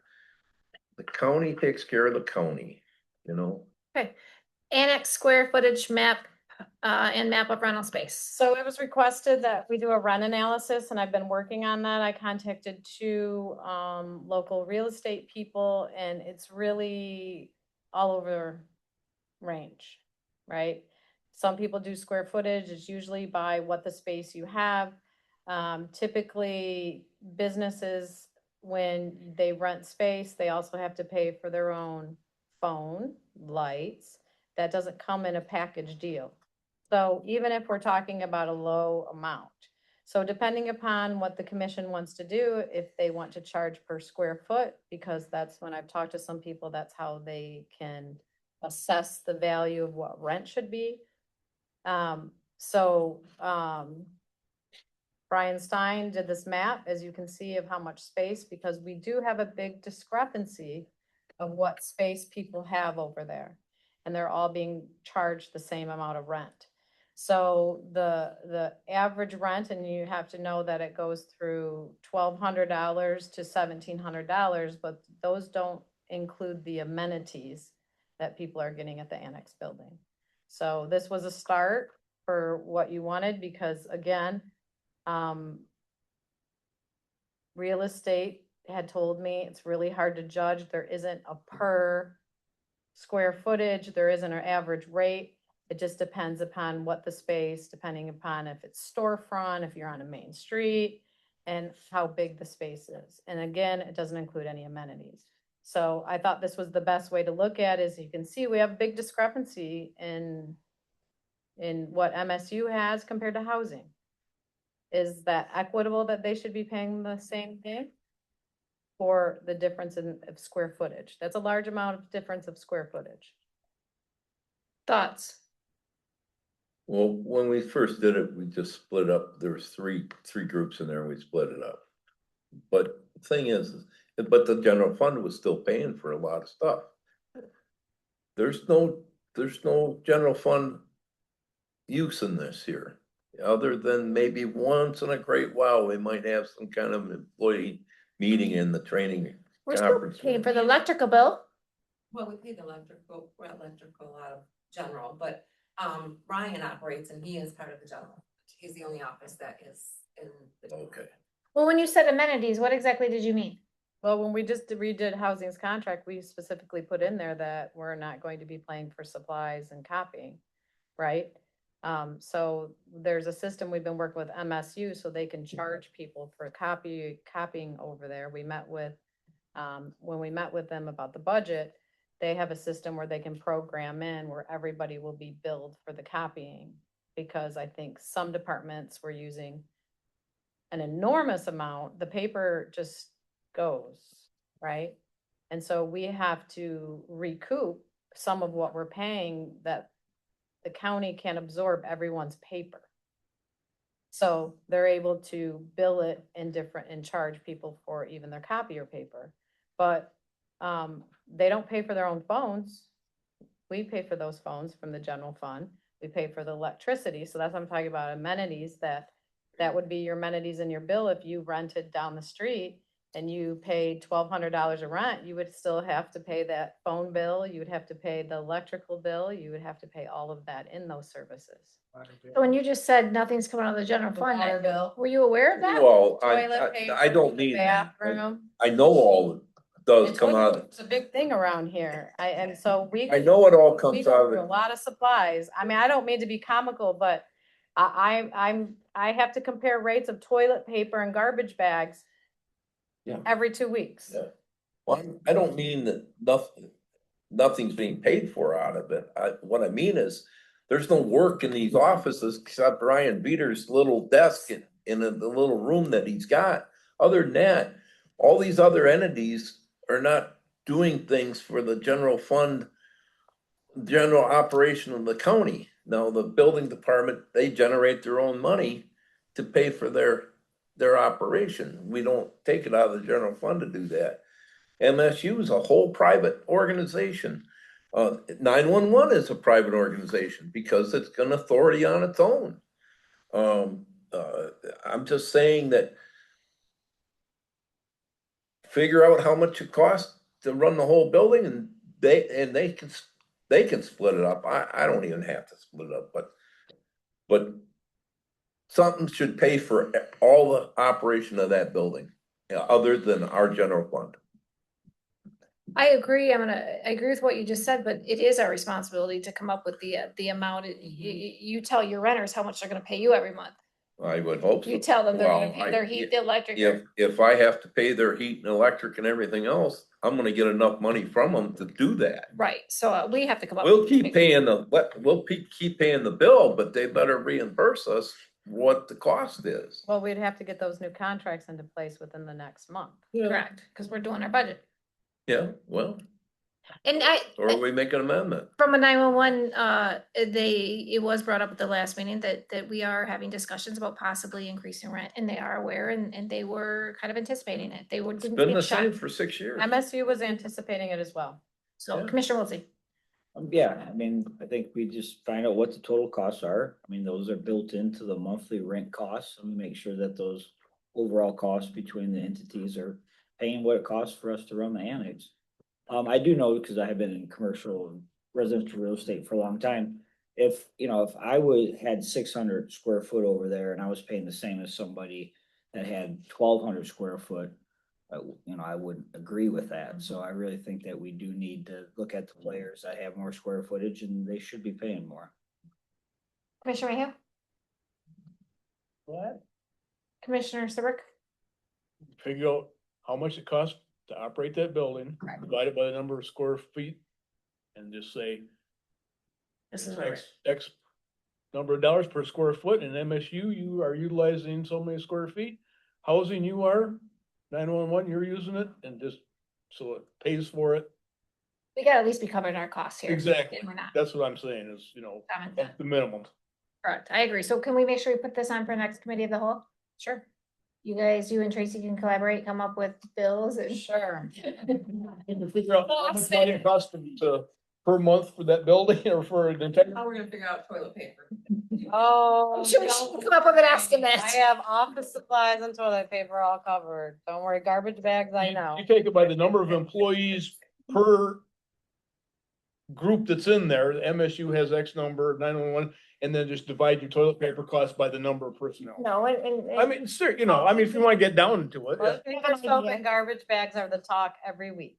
Okay, next, we have resolution to certify Ogemaw County representatives to the MERS 2026 Retirement Conference. This is the one I would like a vote on. So, in the past, we've had to pay a higher amount because we have late, I think, submitted late.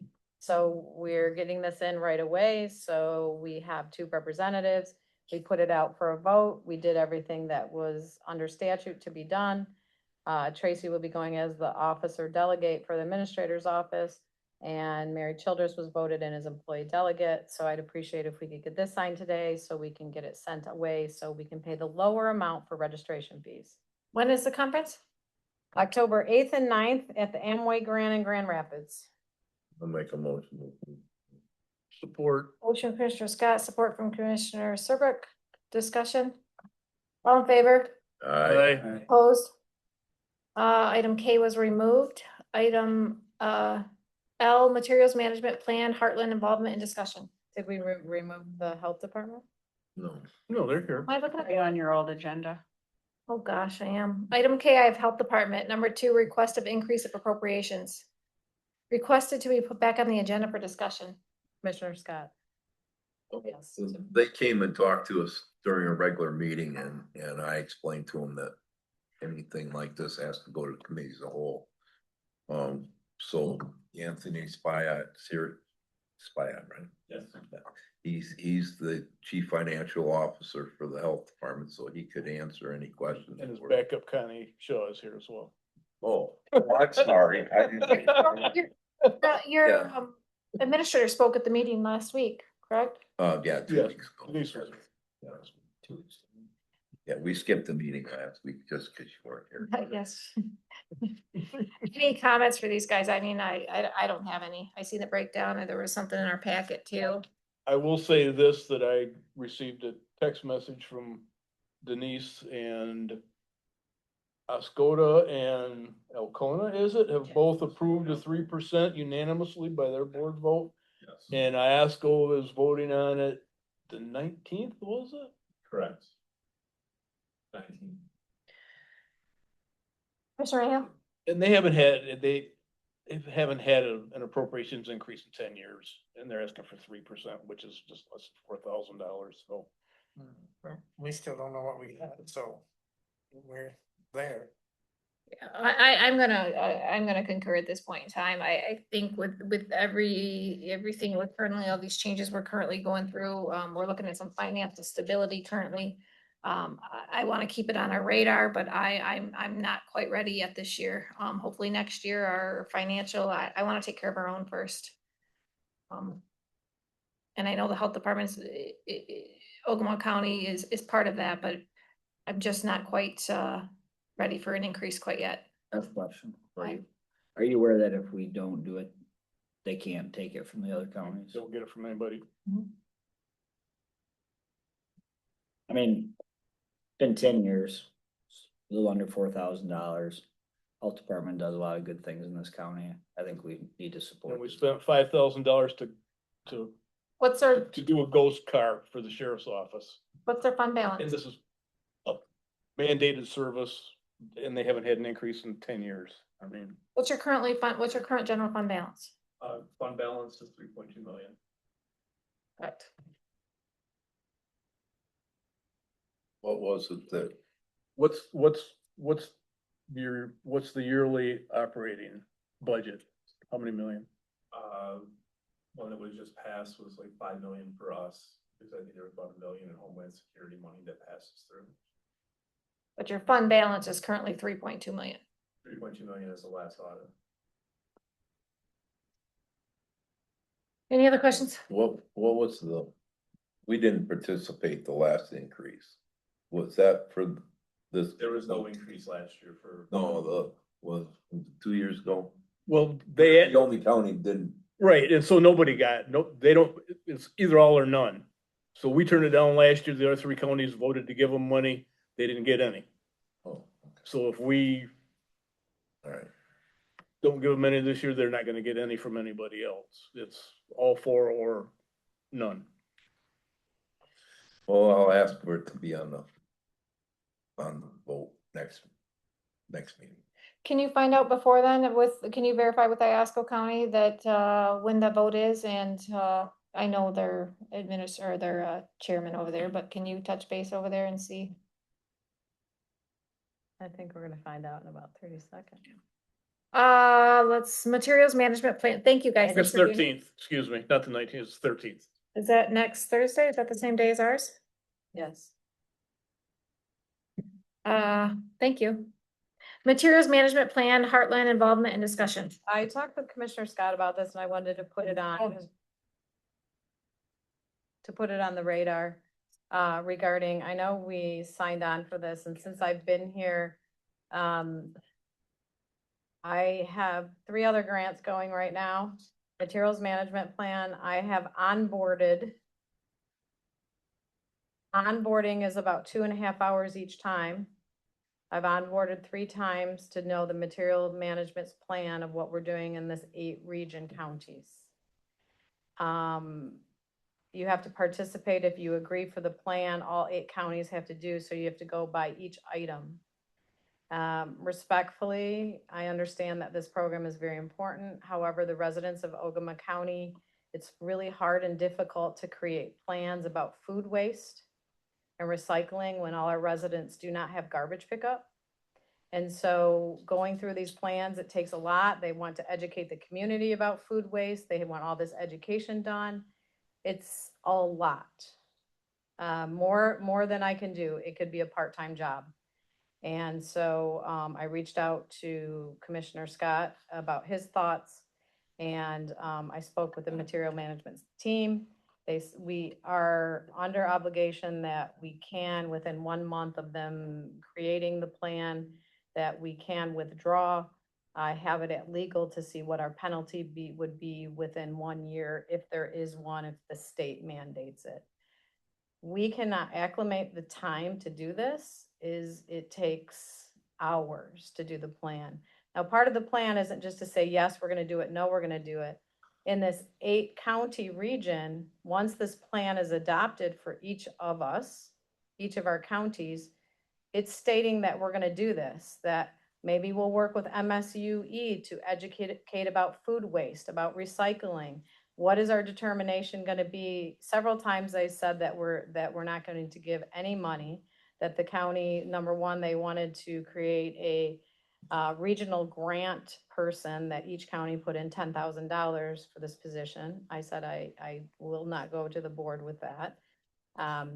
And that you can put a fine or penalty and require money for food haulers, recycling program. We have to do education on food waste. We have to do education for so many times per year on all of these things that require time I don't have. And every time I get an email, I feel like we're falling short in this program to be up to par. Now, we can agree to do it, but we're not going to be compliant because it's not compliance. But once this 8 region plan is done, I do understand, and I'm waiting to see what the fine is, because they said, the group said, that the state will have a mandate in 1 year if you're not part of materials management plan.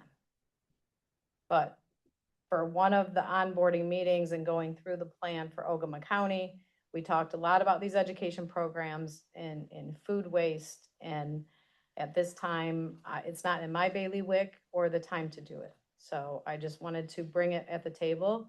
As I develop more information, I will bring that here. Commissioner Scott? So the thing was, the state said that every county had to come up with a material management plan. And they were gonna give us so much money to do this. Now, for what little bit of money that we would get, it would cost probably more than that to have an engineering firm to take on this and write up a plan. Cause they think that when they give us a bunch of money, it's enough, and so I contacted some contacts I had down in the Tri-City area thinking, well, it'd be best for us to get hooked up with somebody on I-75. Because if anything materialized later on, transportation, but they reached out from Isabella and Lacosta County to us. Nobody else was doing anything, so at the time, I said, well, let's climb on with these guys, 8 different counties. The money could easily be there to write the plan. But these guys are overzealous about this whole thing. They want to jump right into it. Well, Isabella County has a MRF, which is a materials recycling facility, and they want to feed it. And they got some, I guess, do-gooders, it's the best term I'm gonna say. And they want to go after it, but most of these counties, Midland County, Isabella, they have garbage pickup all through their county. They have recycling programs, curbside and drop-off points all over the place. We're out there. We're out there on the fringe and we don't have that. And I told Francine, let's look at how we get out of this thing. Because we're just too far behind. We're just not gonna be able to go along with these grand plans they're writing up. And, just, it's a materials management plan. I know it's a little off course, but we just talked to emergency manager. Like, I'm not saying it's exactly in that realm, but it almost seems like it could be. it could be, if, say we hooked up with a group of counties like Saginaw and Bay and stuff like that have big hazard issues, like factories and all kinds of things like that. Yeah, then all of a sudden we could be linked into something if there was a contribution level or something. But with the with the counties that these two guys were talking about, they're gonna see smaller counties. We're not gonna get into it. I don't think we see a future where we're gonna have to chip in money to keep a plan going. Unfortunately, these They meetings have wanna been make this taking, work. that have been going on since the prior administrator left. So the interim administrator didn't, I mean, there was a gap of 6 months to make up for 6 months of time to multiply meetings that I'm not fulfilling, because I honestly, not that I don't think food waste is important, I do. However, for the citizens of Ogemaw County that don't have garbage pickup, it's hard for me to justify that kind of conversation and to go make policies about food waste education to the Board of Commissioners. So it's at our legal, you're looking for a legal opinion at this point. I Just am, keeping about us up- what, I'm just keeping you, it's on the radar, these are the conversations we're having. And it's there to see what kind of fine it is, because a fine could be imposed next year. Okay, keep us updated. Will do. I don't disagree with that, and I appreciate the transparency. Let's go back to our interviews. Hey, can I Yes. jump in? I got an email that came in to me. The city, there was a motion by Frechette, second by Jackson to approve proclamation 2603 for the Trinity Episcopal Church. So it's been So recognized. they've already done it. Okay, thank you. Let's go back to our interviews, guys. We had the emergency manager coordinator. We had 2 interviews tonight. I guess I'm open to thoughts. Commissioner Serbrook, what are your thoughts?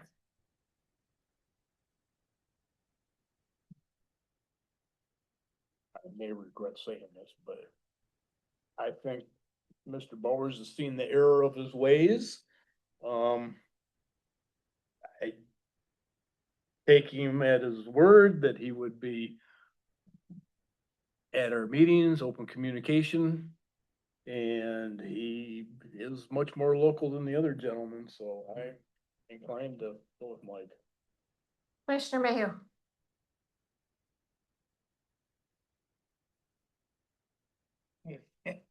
He has left us out there to dry. That liability is quite a lot if we'd have gotten in trouble. We didn't, but we could have. Commissioner Scott? I was not impressed with the first one. I don't think he answered your questions as direct as they were. And Mike, I would be willing to get into a contract with Mike for 1 year and based on performance. I think he is pushing his limit on January. And coming to 2 meetings a month, but, since he said it, I'd wanna see it happen, but 1 year at the most.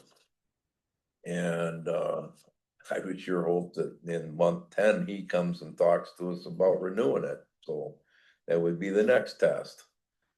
But, that's where I'm at, he knows the county, I don't have a problem with him doing other counties as long as there's a focus on Ogemaw. And we get this plan back into existence, so. Commissioner Where I'm Wiltie? at.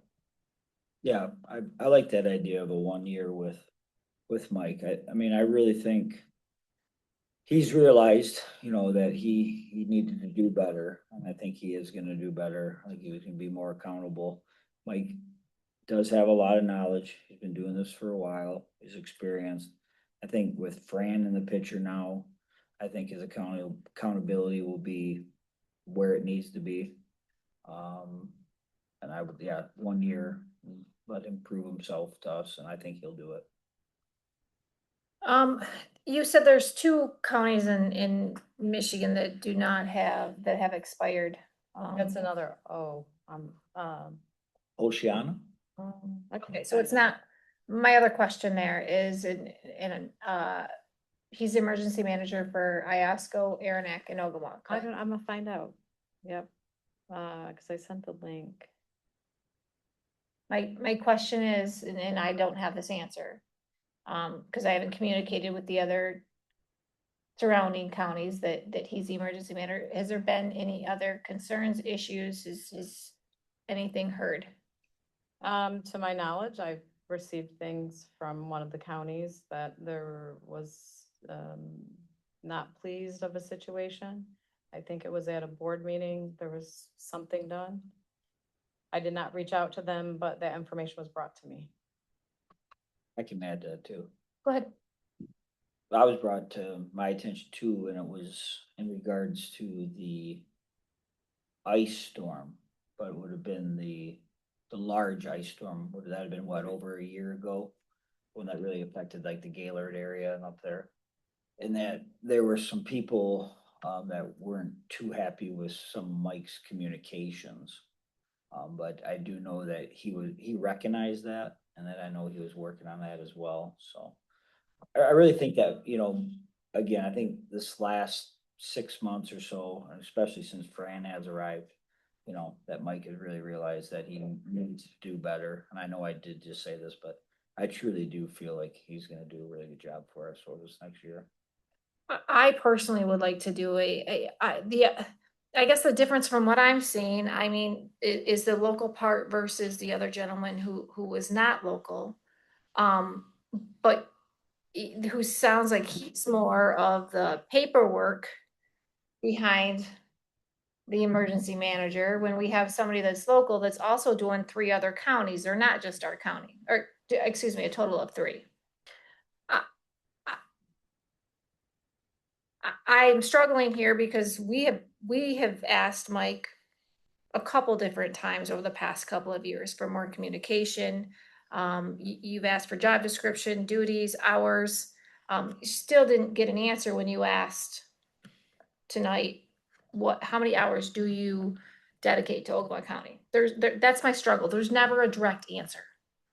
By the end of the conversation, you're kind of so lost, at least this is me specifically, I'm so lost in it that I don't remember my own question or if their answer was given. I personally, if this is the direction we're going, I mean, this to me is an extremely important position for this county. And we pay a lot of money. We've asked for more presence in the county. They need to be, and since all this occurred, which we seem to remember, and all of a sudden we've seen them at all the 4th of July parades. since he knew that, you know, his job's being put out for RFP here. Seems to be a presence over the last couple of months. I would be in favor of a 3-month trial. He gave us a timeline. He said he could do this job for this hazardous by December. I don't foresee that. I don't know what all goes into it, but I kind of skimmed over one and there's a lot. We have a job description now. We have job duties. He's on the hot seat here. I personally, I would like a 90-day trial.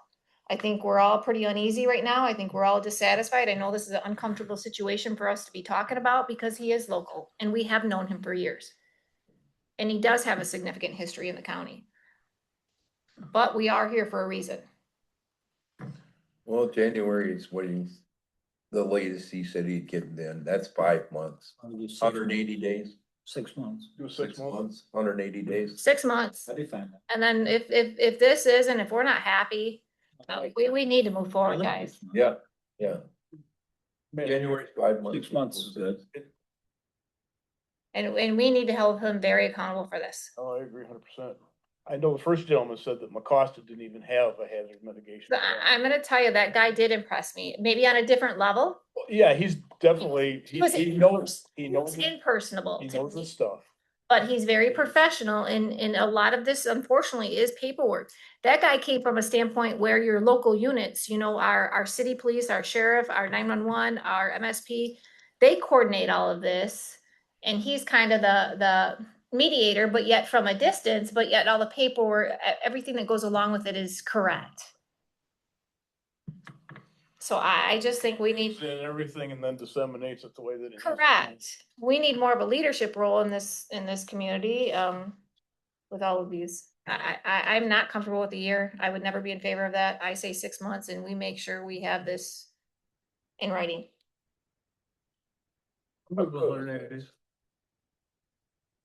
I'm good with 6. And the part of that, and I'll let that go then, is that when this came about, he was angry at us. Yeah. That's, Oh, yeah. that's, yeah, me. Don't be. Got it. But anyways, okay. So there needs to be discussion about how does this, what are these plans to look like? Because just since I stepped in here, week 1, I had to rewrite the emergency plan he wrote. I had to organize the active assailant training. I had to coordinate and request the EOC be created. So within this contract, even if it's 6 months, all of these things need to be spelled out of what the expectations are. Far beyond, because just since I've been here in April, I've had gosh. to recreate all of that on the request of the county employees.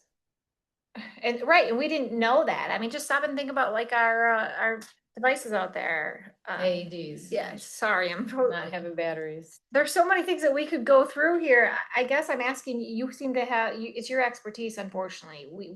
I don't know what this all entails. I mean, I think you should have a say. This should be up to you and you communicate that with us. What would your expectations be of somebody? What should they be? What are they in this role? The job description. Okay, then there you go. Mhm. It's there. We go with it. Well, I think, I go along with that, but I wasn't absolutely sure that he had to make sure we had batteries for the AA. You would not think that'd be an emergency management. I'm It's thinking of written in the the big. contract to get the AEDs. Okay, it's Get just a 'em, but- contract, okay, No, but, that's part of the training for them. That's all. okay. The only reason why we found out is because when we didn't have batteries, they thought it was the bailiff coordinator and we didn't know, and then it was the emergency Right. manager and it went back to the grant. I think this is part of part of the problem, his problem.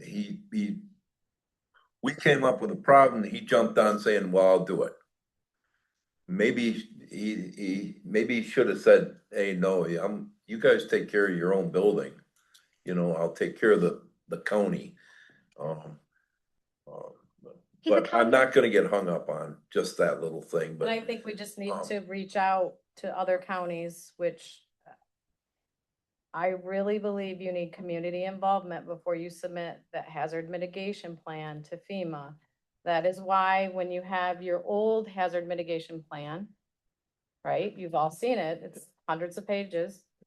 You take that when you're ready to redo it with all the people that are involved. If you go back to that hazard mitigation plan from 2016, there's about 2.5 pages of people that were involved in that.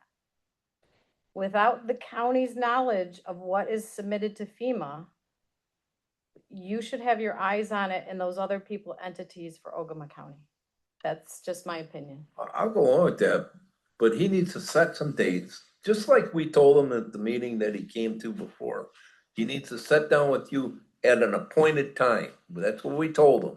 You make an appointment to come and see you. He needs to make an appointment with these townships, come to wherever building he decides. If they don't come, document it. They didn't participate. But there's an MTA meeting coming up I was this gonna say, I month. think MTA would be the perfect. Yes, I mean, he can lay out a whole big plan right to them. I mean, and if they show up, they show up. You know, if he's hung up, if nobody can be hung up on some township that doesn't want to get involved, or city or whatever. Make the effort. The big ones are there, you know, like the townships or cities, they got fire departments. You know, they should be involved for absolute sure. But I think I know he operates loose, and I get that. And you know, it's just like he sat here and he said, well, I've tried to talk to her. No, you haven't, because if you made an appointment with her, you would have talked to her. But you didn't make an appointment. You just thought you'd just walk in and she wouldn't have anything to do and she'd talk to you. You know, that's why when I call, I say, do you have a minute? I And then take 5. I was really hoping that more people would have applied for this position. I'm really disappointed in it. I really truly am. If we can't go with him after a little bit of period of time, whatever it is, I would hope we'd RFP it again, because I wasn't. We gotta satisfied network with it. We gotta get it. I get it, but How about entertain the idea, if you're talking, give him 90 days to see what he's gonna do before that's submitted, because at his 90-day review, if he has that hazard, let's see. See what he has by 90 days Okay. in the creation of it, and then at that time you can extend it. So you can see actually it's not done the night before. Work in progress. 6 months with a 180 day with a 90-day evaluation. It gives us a benchmark. Yeah, but does that open for, Well, it can open you up for anything, but I mean, we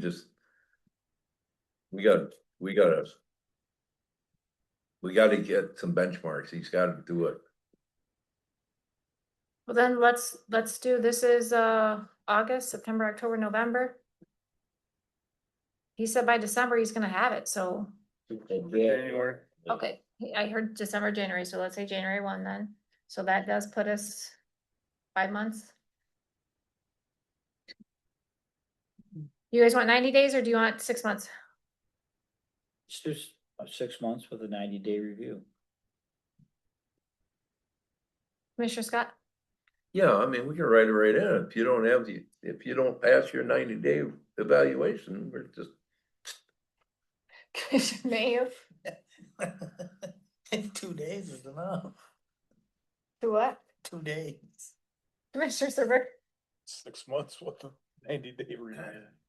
Okay, next, so bailiff coordinator David Hughes. I understand that Fran has a lot on her plate right now, and she's worked a lot on this, the bailiff, court security, you know, coordinator position and all that. But we really need to get the right person. This guy has no experience. I'm a very hard no. Commissioner Scott? I don't have a problem. I think he's been in a managerial position. I don't see where this is. He's gonna rely on the people that work for him to do the job, so I don't, you know. Yeah, This is a good, I think he's a good coach. I don't think you have to be the best player to be a good coach, so I think he's there. Can I comment to that? Commissioner Serbrook, I'll come back. Commissioner- I would like to hear from Fran, because she did a one-on-one interview with him, and I'd like to know what her impression was. Obviously, she thought it was good enough to bring him here in front of us, but I would like her input. So working in it as regarding he didn't have court experience, he knew how to do county, but the thing that impressed me when talking to him about building security, and I haven't had this other than one person, and they have not done it in the entire time I was here, when he talked about the safety of the employees of this building and what he would do for that. Immediately, he talked about safety concern, always leaving the building and checking to see who was in it indoors.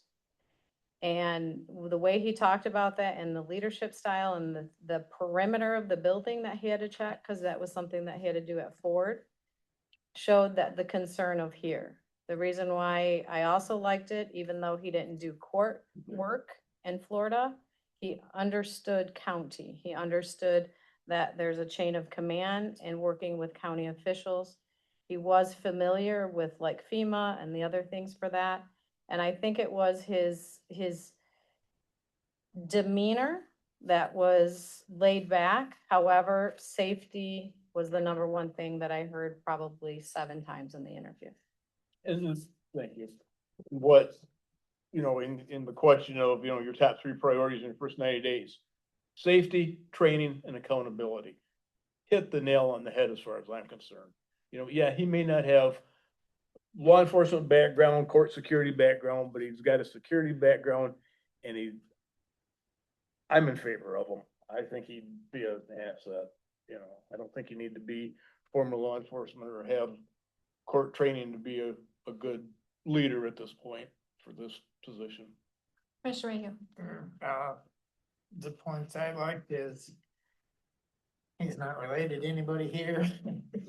Not from the area. He does not No know preconceived- people here. No And preconceived notions. I let him know that straight up, it's him. And then didn't seem to bug him. My question is, as far as, who is now taking on the responsibility to make sure that everybody has their training, their certifications, their hours? Francine, your county administrator. Okay, so, We had an incident today before budget that Ralph's last day was today and he called in sick. I was told 4 minutes before the budget meeting, so I had to acclimate and find somebody to get it done. but to make sure that all these individuals are MCOL certified, like you Me and I've talked. currently. Okay, so. So will they're not this- MCOL certified, but they have to be certified through the training program. Okay, through the training program, correct. Mhm. So will this individual take that Yes. over? Okay, Can you explain that to him? Yes, And he's willing to do that. yes. okay. So you and I have talked about this individual. I mean, you were very encouraged. You thought the interview went very well. Remember, not everybody interviews well. Especially when the man sat here and for quite some time. So I'm gonna trust your judgment. As far as a chain of command, you're saying he's a good fit. I think everybody's trainable. The experience isn't always, it's nice, but it's not always necessary. This is your baby and ultimately it falls on you. So if you feel like this guy's a good fit, Well, and to be truthful, those are the words that I heard during that. And that was the building from, actually, I think it was day 2 on my job, that employees started to tell me, department heads, they didn't feel safe in this building. We've come a long way in the short few months that we've been here to build this program. And when someone in an interview, in a second interview, talks about security and accountability, those are 2 words we haven't heard traditionally in this line of work. and I'm gonna also concur kind of to what Commissioner Mayhew said, is I think it is gonna be nice to somebody to come in with no ties. Especially when the morale in this department needs some uplifting. So I'm gonna concur. Okay, Commissioner comments. Commissioner You Wiltie. didn't let me. Oh, I'm sorry. Yep, go ahead. So especially Fran, you know, we all understand the importance of the liability side of everything. We've seen a lot of things, you know, that lately question, you know, borderline liability, putting us in a really bad position if something would happen. I'm just a really hard no on this guy because if there would be a situation where something happened, we gotta go back, okay, well, who's the person in charge? Okay, this person's in charge, well, what type of experience does this person have? He worked security for Ford Motor Plant 30 years ago. He has no other background in law enforcement or security. And we're asking him to be the coordinator of our courts and our bailiffs. I highly disagree with you guys and how you guys feel about this. Okay, thanks. Commissioner comments, Commissioner Scott? Well, um. The words liability and things have come up quite a bit in the last month. Um. Yeah, county liability for a lot of different things, not just this thing. This is nothing compared to what some of the stuff we've been hearing about and everything. I thought we were pretty much over a lot of big hurdles, but I think that we coming around the bend and here the hurdles are back again. So, uh, yeah, I think we're working through it. I know that some people, I know when the health department came here and Mark and I sat on the health department board and they came here, you weren't here, Jen, but they came here and they expected us to vote on it. And I know they were a little disappointed, but I told them as acting chairman that we take this to the committee as a whole and work it through a process. Nice. And it's the same with the church thing. We got a process, we got to stick to it. It's working. And I think we need to process our decisions. I think it's very important that we stick to our guns with how we operate. And I'm glad you're back. Got us. Commissioner Wiltie? Well, you know, this past Tuesday, we had, you know, some really important votes. It was great to see that the majority of the residents realized the importance of, you know, obviously our animal control, you know, here in the county. MSU Extension, 4-H, all the great things they bring to our county residents. Of course, transit. You know, a lot of people worked really hard to get out into the community and just try to educate people. I mean, I see so much different education. And I think it opened eyes up to a lot of people that haven't used for MSU Extension and seen some of their services. And I think more people are probably going to use the transit because of what's happened the last 6 weeks. So very pleased. I understand where our residents are. I understand taxes. You know, everybody, the uncertainty right now of the whole picture at the large level of our national government. And I understand people are frustrated, but it's really good to see. I mean, these were some very important things that happened on Tuesday night. Very important services in our county, and it was great to see that the residents realize that. And I want to thank everybody that was involved on everything to just to educate our people. We just need to keep that education going. It shouldn't just be a millage thing. We need to try as hard as we can just to keep, you know, being transparent, honest, and just educate our residents as much as we can about what, you know, what we're doing. Nice. Commissioner Mayhew? Commissioner Serbrook? I would just like to thank everybody for passing the millages, and I was correct the first time in regards to the IASCO meeting. It is the 19th, not the 13th. So it is the health department. They will be voting on the 19th. And one final thing, we are in our fundraising for the Veterans Memorial Park. And I would challenge every elected official in Ogemaw County to donate $100 to the Veterans Memorial Park. Thank you. Nice. Thank you. Do you have anything? I don't have any, we're in budget season. It's been going from line item by line item, and trying to figure out things. There was things mentioned at the budget meeting this morning that I'll just recap, like finding that we were paying $187 for cable at the jail to learn these things. And there's some things we've been talking about that go through the prepay that the commissioners only see on the front. And so we're trying to just look at how things we can do efficiently. The budget is changing fluidly every day. We still have a lot of decisions to make with the sheriff's office. And in 2 weeks, you should see your first draft of the budget. Thank you. I know it's not reports, but did you, since the Tuesday, since the Have I slept? have anything to say? No, I haven't. Did everything go well? Do you have anything to election day? That's the word I was looking for. Yeah, We prefer. 4 months. Yeah, Election, but 4 months. I mean, you had all that Um, pre-voting. so- No, actually, we did the early voting. We didn't have a very big turnout, which is kind of disappointing, but there were no hiccups. Our processes here were flawless. Election day, I had a lot of phone calls just from clerks. We have some new clerks, so I anticipated a higher than normal amount of phone calls, but it was more just like they knew the answer to the questions they were calling, they just needed reassurance.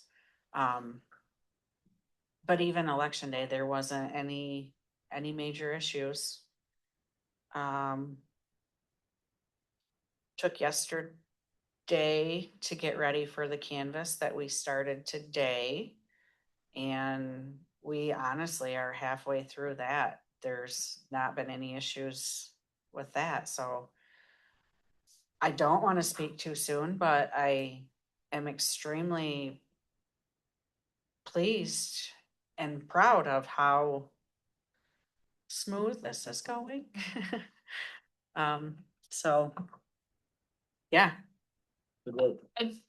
I just have typically move our meeting on the 20th, which is August 20th of the Ogemaw County Fair, because that night is the livestock auction, and I know some commissioners support that. So I know that that's currently scheduled. I guess my thoughts are how you guys feel about that. I'm asking.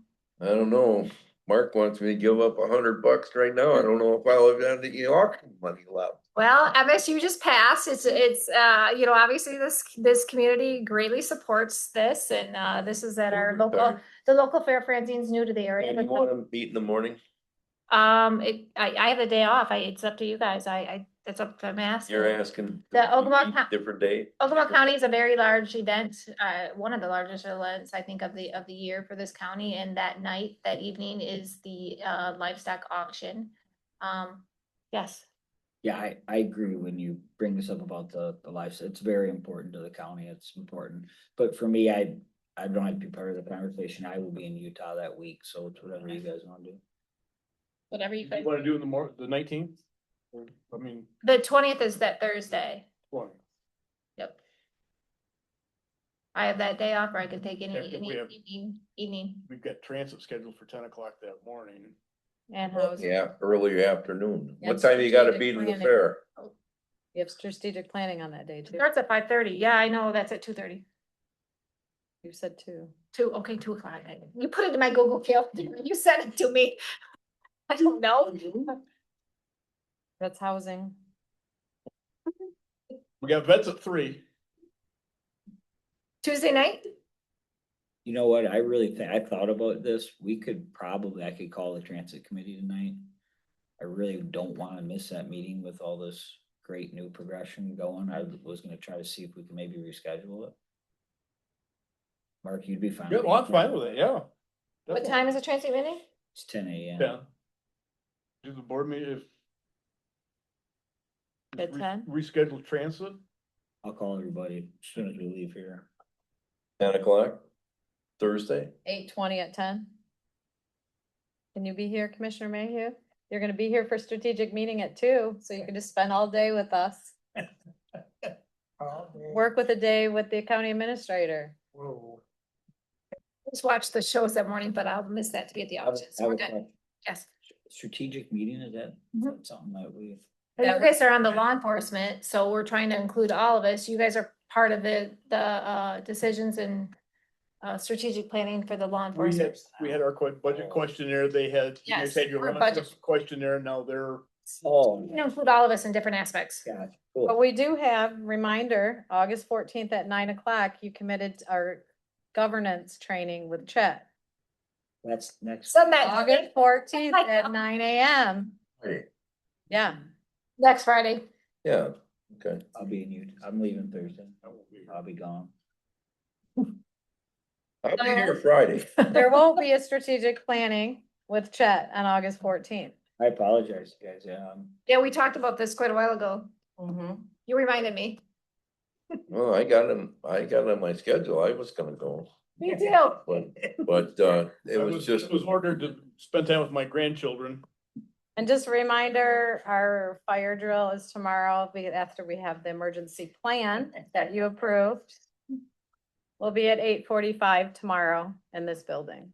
And reminder, we have active assailant training, just to remind again, because there's a lot of conversation about that. We're gonna have a large amount of law enforcement that are training in the morning in this building.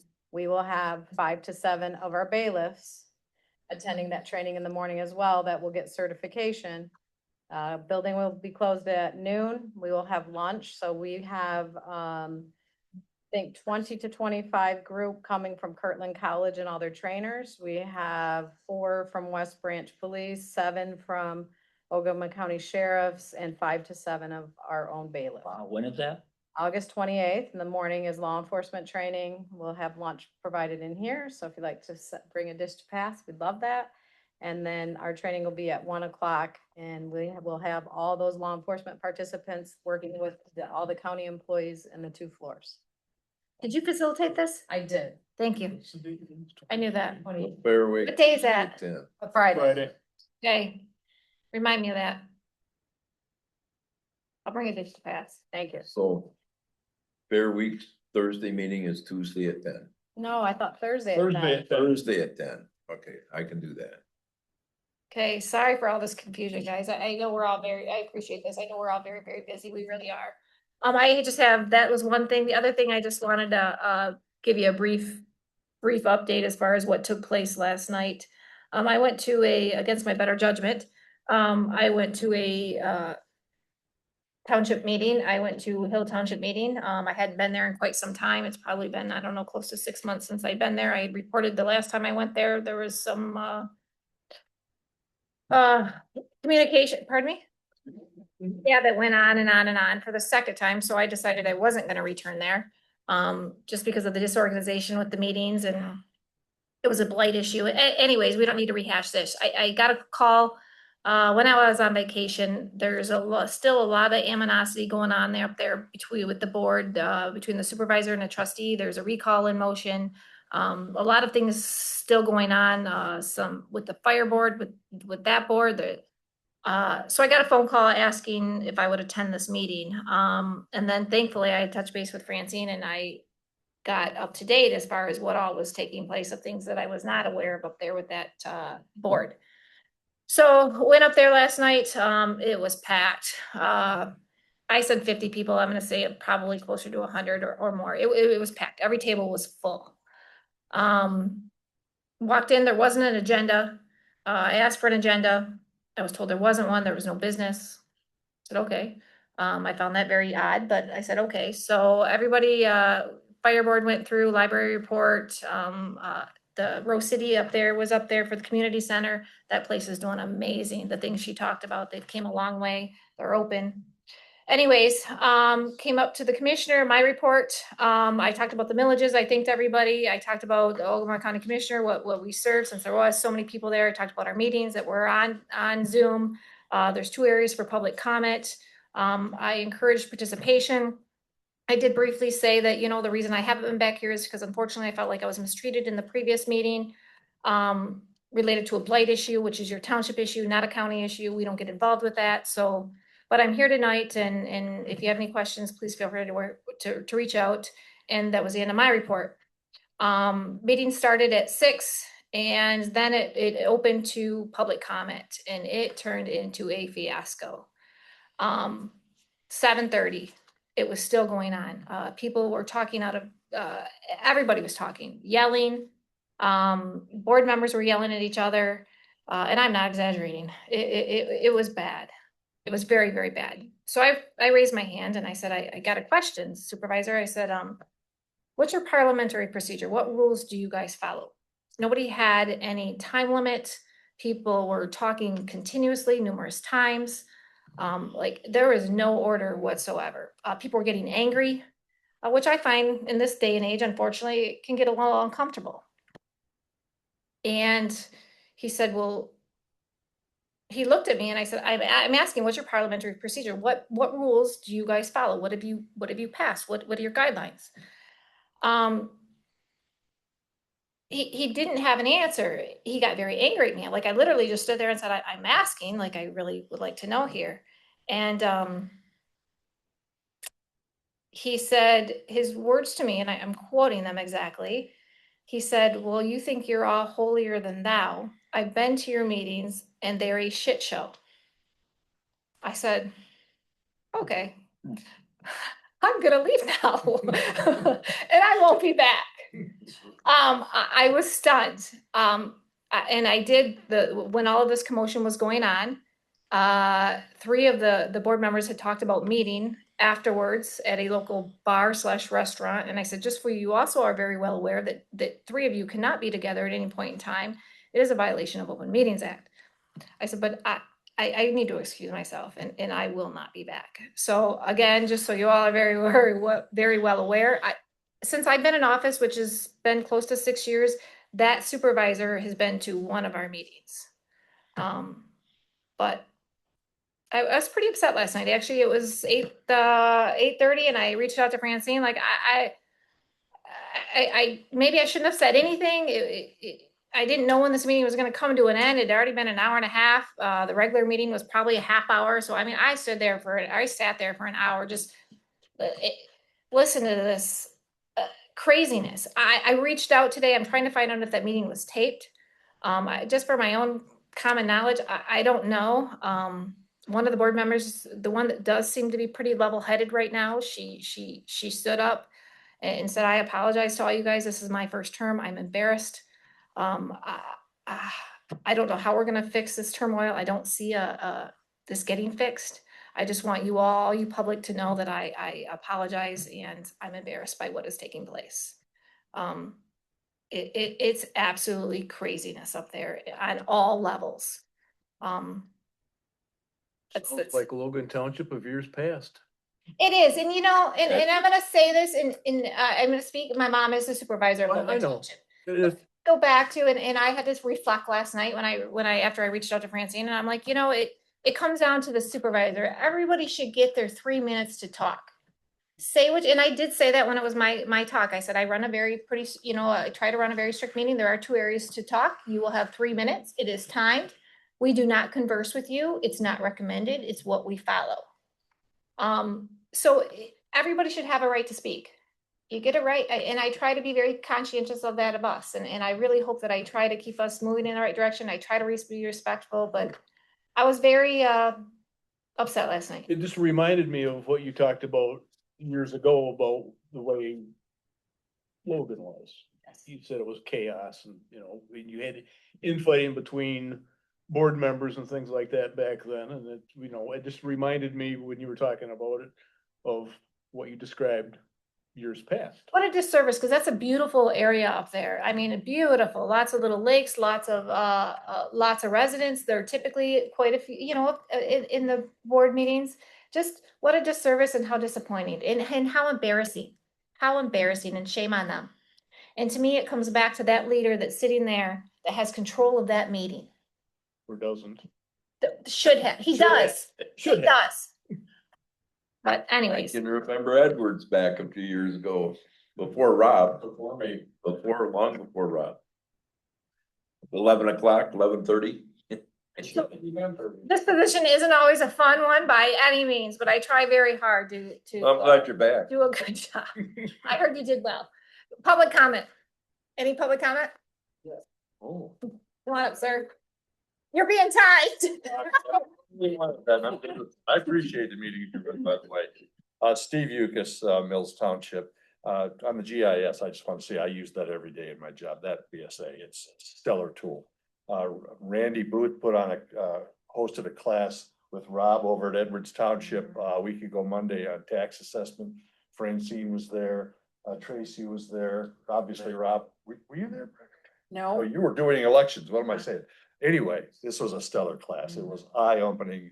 I think there were probably 30 of us there, and there was a great cross-section of folks from Ogemaw County that was very, very well run and very informative. I was just very happy. Rob did a great job, and I appreciated Randy and Rob hosting us, and I was writing like a madman. I learned a lot. Master plan update. Fabian mentioned in February that we were doing the master plan update. I know we have the RFP in place now.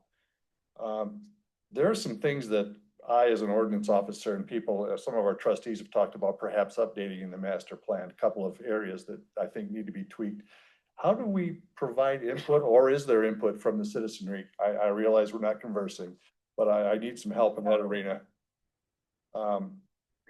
Nice job on election day, by the way. I know you were busy. The folks down in Mills Township were smoking busy from 7 till 7. I visited them for a couple hours. Yeah, I know. They told me that. So you guys were busy. Charles and I in Mills Township are dealing with something right now. Our supervisor, Bruce Beach, called me and he's talking about resigning on Tuesday. And that's just heartbreaking. Yes, he is. Because he has so many plans in place and we had things happening in the community. So we're trying to find someone for the board to appoint within the next 45 days, so we don't have to have the special election and all of that. But we're really struggling with that. We've bandied some names about, but unfortunately the people are just busy or are already involved. So I didn't know if you were aware of that, but we're trying to get through that. And we're really heartbroken over that. That's all I've got. Thank you. Hopefully that's not a done deal, correct? Honestly, it sounds like it based on the conversation I had with Bruce this morning. Oh, I hope not. It's just an atrocity. I just can't believe it. Yeah, I just real quick, I didn't want to make a comment on it just because I knew when I talked to Bruce yesterday, he's fighting for like, and that guy has worked his butt off. He's smart, knowledgeable, he's done so much, turned so many things around. It's like Steve said, it's terrible. Yeah, He's doing the job because he wants to and because he loves to, not because he has to. and when people call and they ask how much money it makes, that's when I get pissed. Because I know right off the bat, they're in for the wrong bloody reasons. Yeah. So, Bruce is a unique individual. He's donated more than he's made to that township. So. Any other public comment?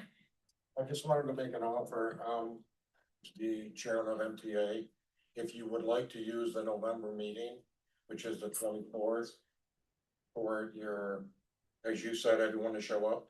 Oh, for the, I would use that and put it on the agenda. August is booked up, so it would be hard, but we could donate the meeting to November if you wanted to talk to them. That would be great. You have to collaborate with And Mike. we send out notices, all the boards or the townships get it, and like Commissioner Scott said, if they don't go, they don't show. November what? It's emailed out November 24th, and it's gonna be held at West Branch Township. So he should have every opportunity to talk to all of us. You can reserve that. I'll do that. Mhm. Thank you. Thank you. Perfect. thank you. Thank you, Rob. Any other public comment? Motion to adjourn? Yeah. Support? Yeah. Mr. Mayhew, remember it's work with the administrator day on the 20th. 20 day. Have a good night. We have a board meeting, we have a strategic but, meeting.